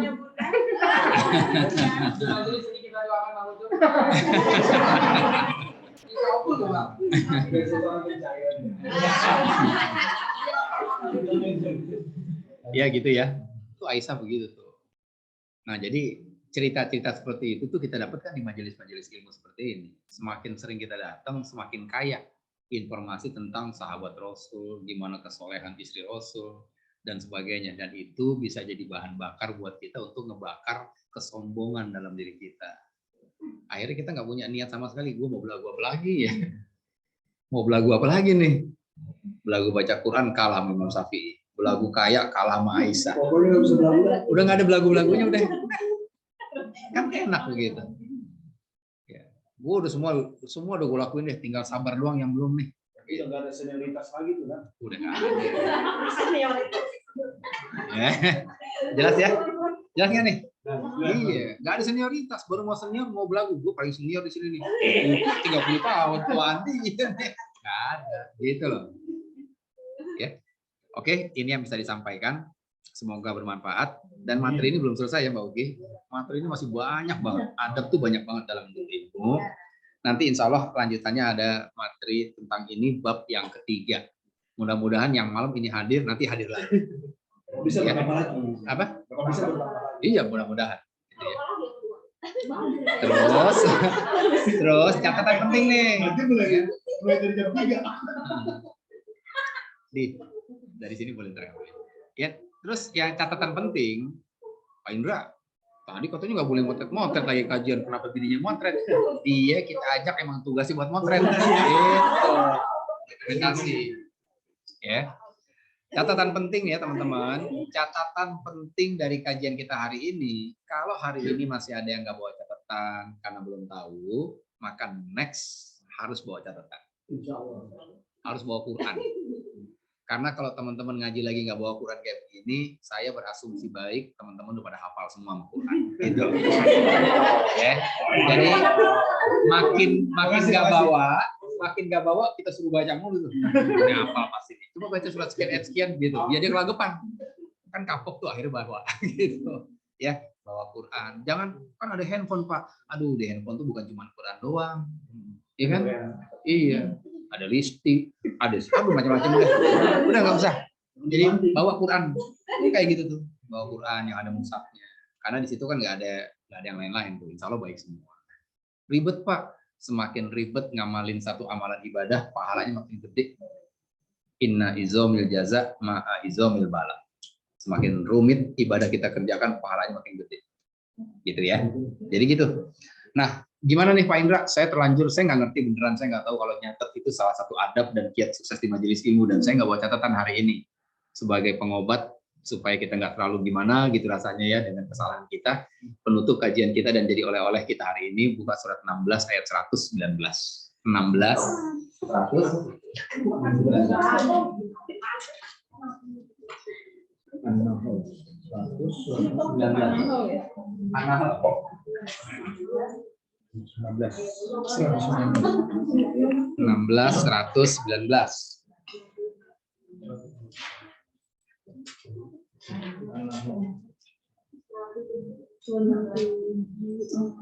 Ada temu. Jangan pakai nanya ya Pak, baca artinya aja, ntar kita gituin ntar tuh. Kalau nggak bisa artinya baca Arabnya. Yang belakang udah ketemu Mbak Hevi? Udah ketemu? Oh lagi dicari. Umpet di mana dia tuh? Yang baju coklat siapa namanya nih? Mbak Putri. Mbak Putri udah ketemu belum? Udah. Nah, silakan Mbak Putri yang baca.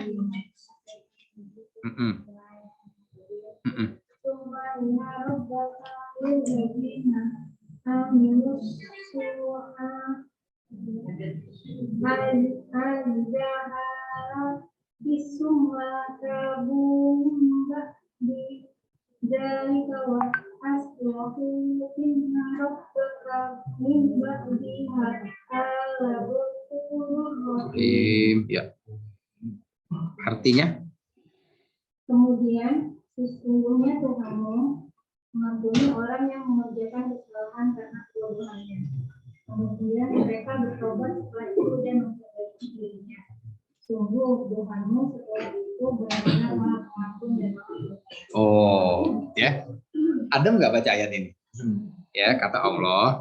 Kemudian sesungguhnya Robmu itu, Allah kita itu mengampuni orang-orang yang berbuat kesalahan karena kebodohannya, karena nggak ketidaktahuannya. Teman-teman nggak bawa kertas, nggak bawa bolpen, nggak siap mencatat hari ini kan karena emang belum tahu kan. Oh ternyata itu bagian adab ya. Karena belum tahu kan? Oke. Kalau belum tahu Allah akan memaafkan. Ingat, syarat dan ketentuan berlaku. Apa SKB-nya? Kamu bertobat dan memperbaiki diri. Tobat berarti ini terakhir gue ngaji nggak bawa catatan nih. Next bawa catatan. Memperbaiki dirinya apa revisinya? Ya itu tadi, next bawa catatan. Kalau begitu, kalau bulan depan kita ngaji lagi udah begitu, bawa Quran, bawa kertas, bawa pulpen nyatet, maka kesalahan hari ini dirilis sama Allah. Jelas nggak? Tapi kalau ntar bulan depan ngaji lagi nggak bawa kertas lagi, nggak nulis lagi, ya dosa hari ini dicatat sebagai dosa. Oke? Azza walhamdulillahirabbil alamin. Assalamualaikum warahmatullahi wabarakatuh. Waalaikumsalam. Subhanakallahumma wa bihamdika asyhadu an la ilaha illa anta astaghfiruka wa atubu ilaik. Saya kembalikan ke Bang Dino. Silakan Bang Dino. Terima kasih Pak Ustadz. Sama-sama. Luar biasa ya. Dengan kita berkumpul bersama, kita bisa tahu adat-adat cara menuntut ilmu. Selama ini kita kan hanya menuntut ilmu tapi nggak tahu adat. Dan sekarang insya Allah dengan dibukakan tadi ya hidayah dari Pak Penindra, kita bisa mendapatkan rahmat dan taufik. Amin. Amin ya Allah. Oke, mau ada sesi tanya jawab atau sudah maghrib ya? Karena baik, terima kasih teman-teman semua yang sudah hadir pada acara pengajian kajian pada sore hari ini. Semoga bermanfaat, semoga mendapatkan taufik dan hidayah. Amin. Amin ya Allah. Amin. Sebelum kita lanjutkan sholat maghrib, kita tutup untuk acara pada sore hari ini dengan doa penutup majelis ya. Ya, mari kita baca doa penutup majelis. Bagi yang sudah hafal silahkan baca sendiri. Kalau yang belum hafal ikuti saya. Bismillahirrahmanirrahim. Kita istighfar dulu 3 kali. Astagfirullahaladzim. Astagfirullahaladzim. Astagfirullahaladzim. Subhanakallahumma wa bihamdika asyhadu an la ilaha illa anta astaghfiruka wa atubu ilaik. Ulang ya. Subhanakallahumma wa bihamdika asyhadu an la ilaha illa anta astaghfiruka wa atubu ilaik. Makasih Bang Iwan.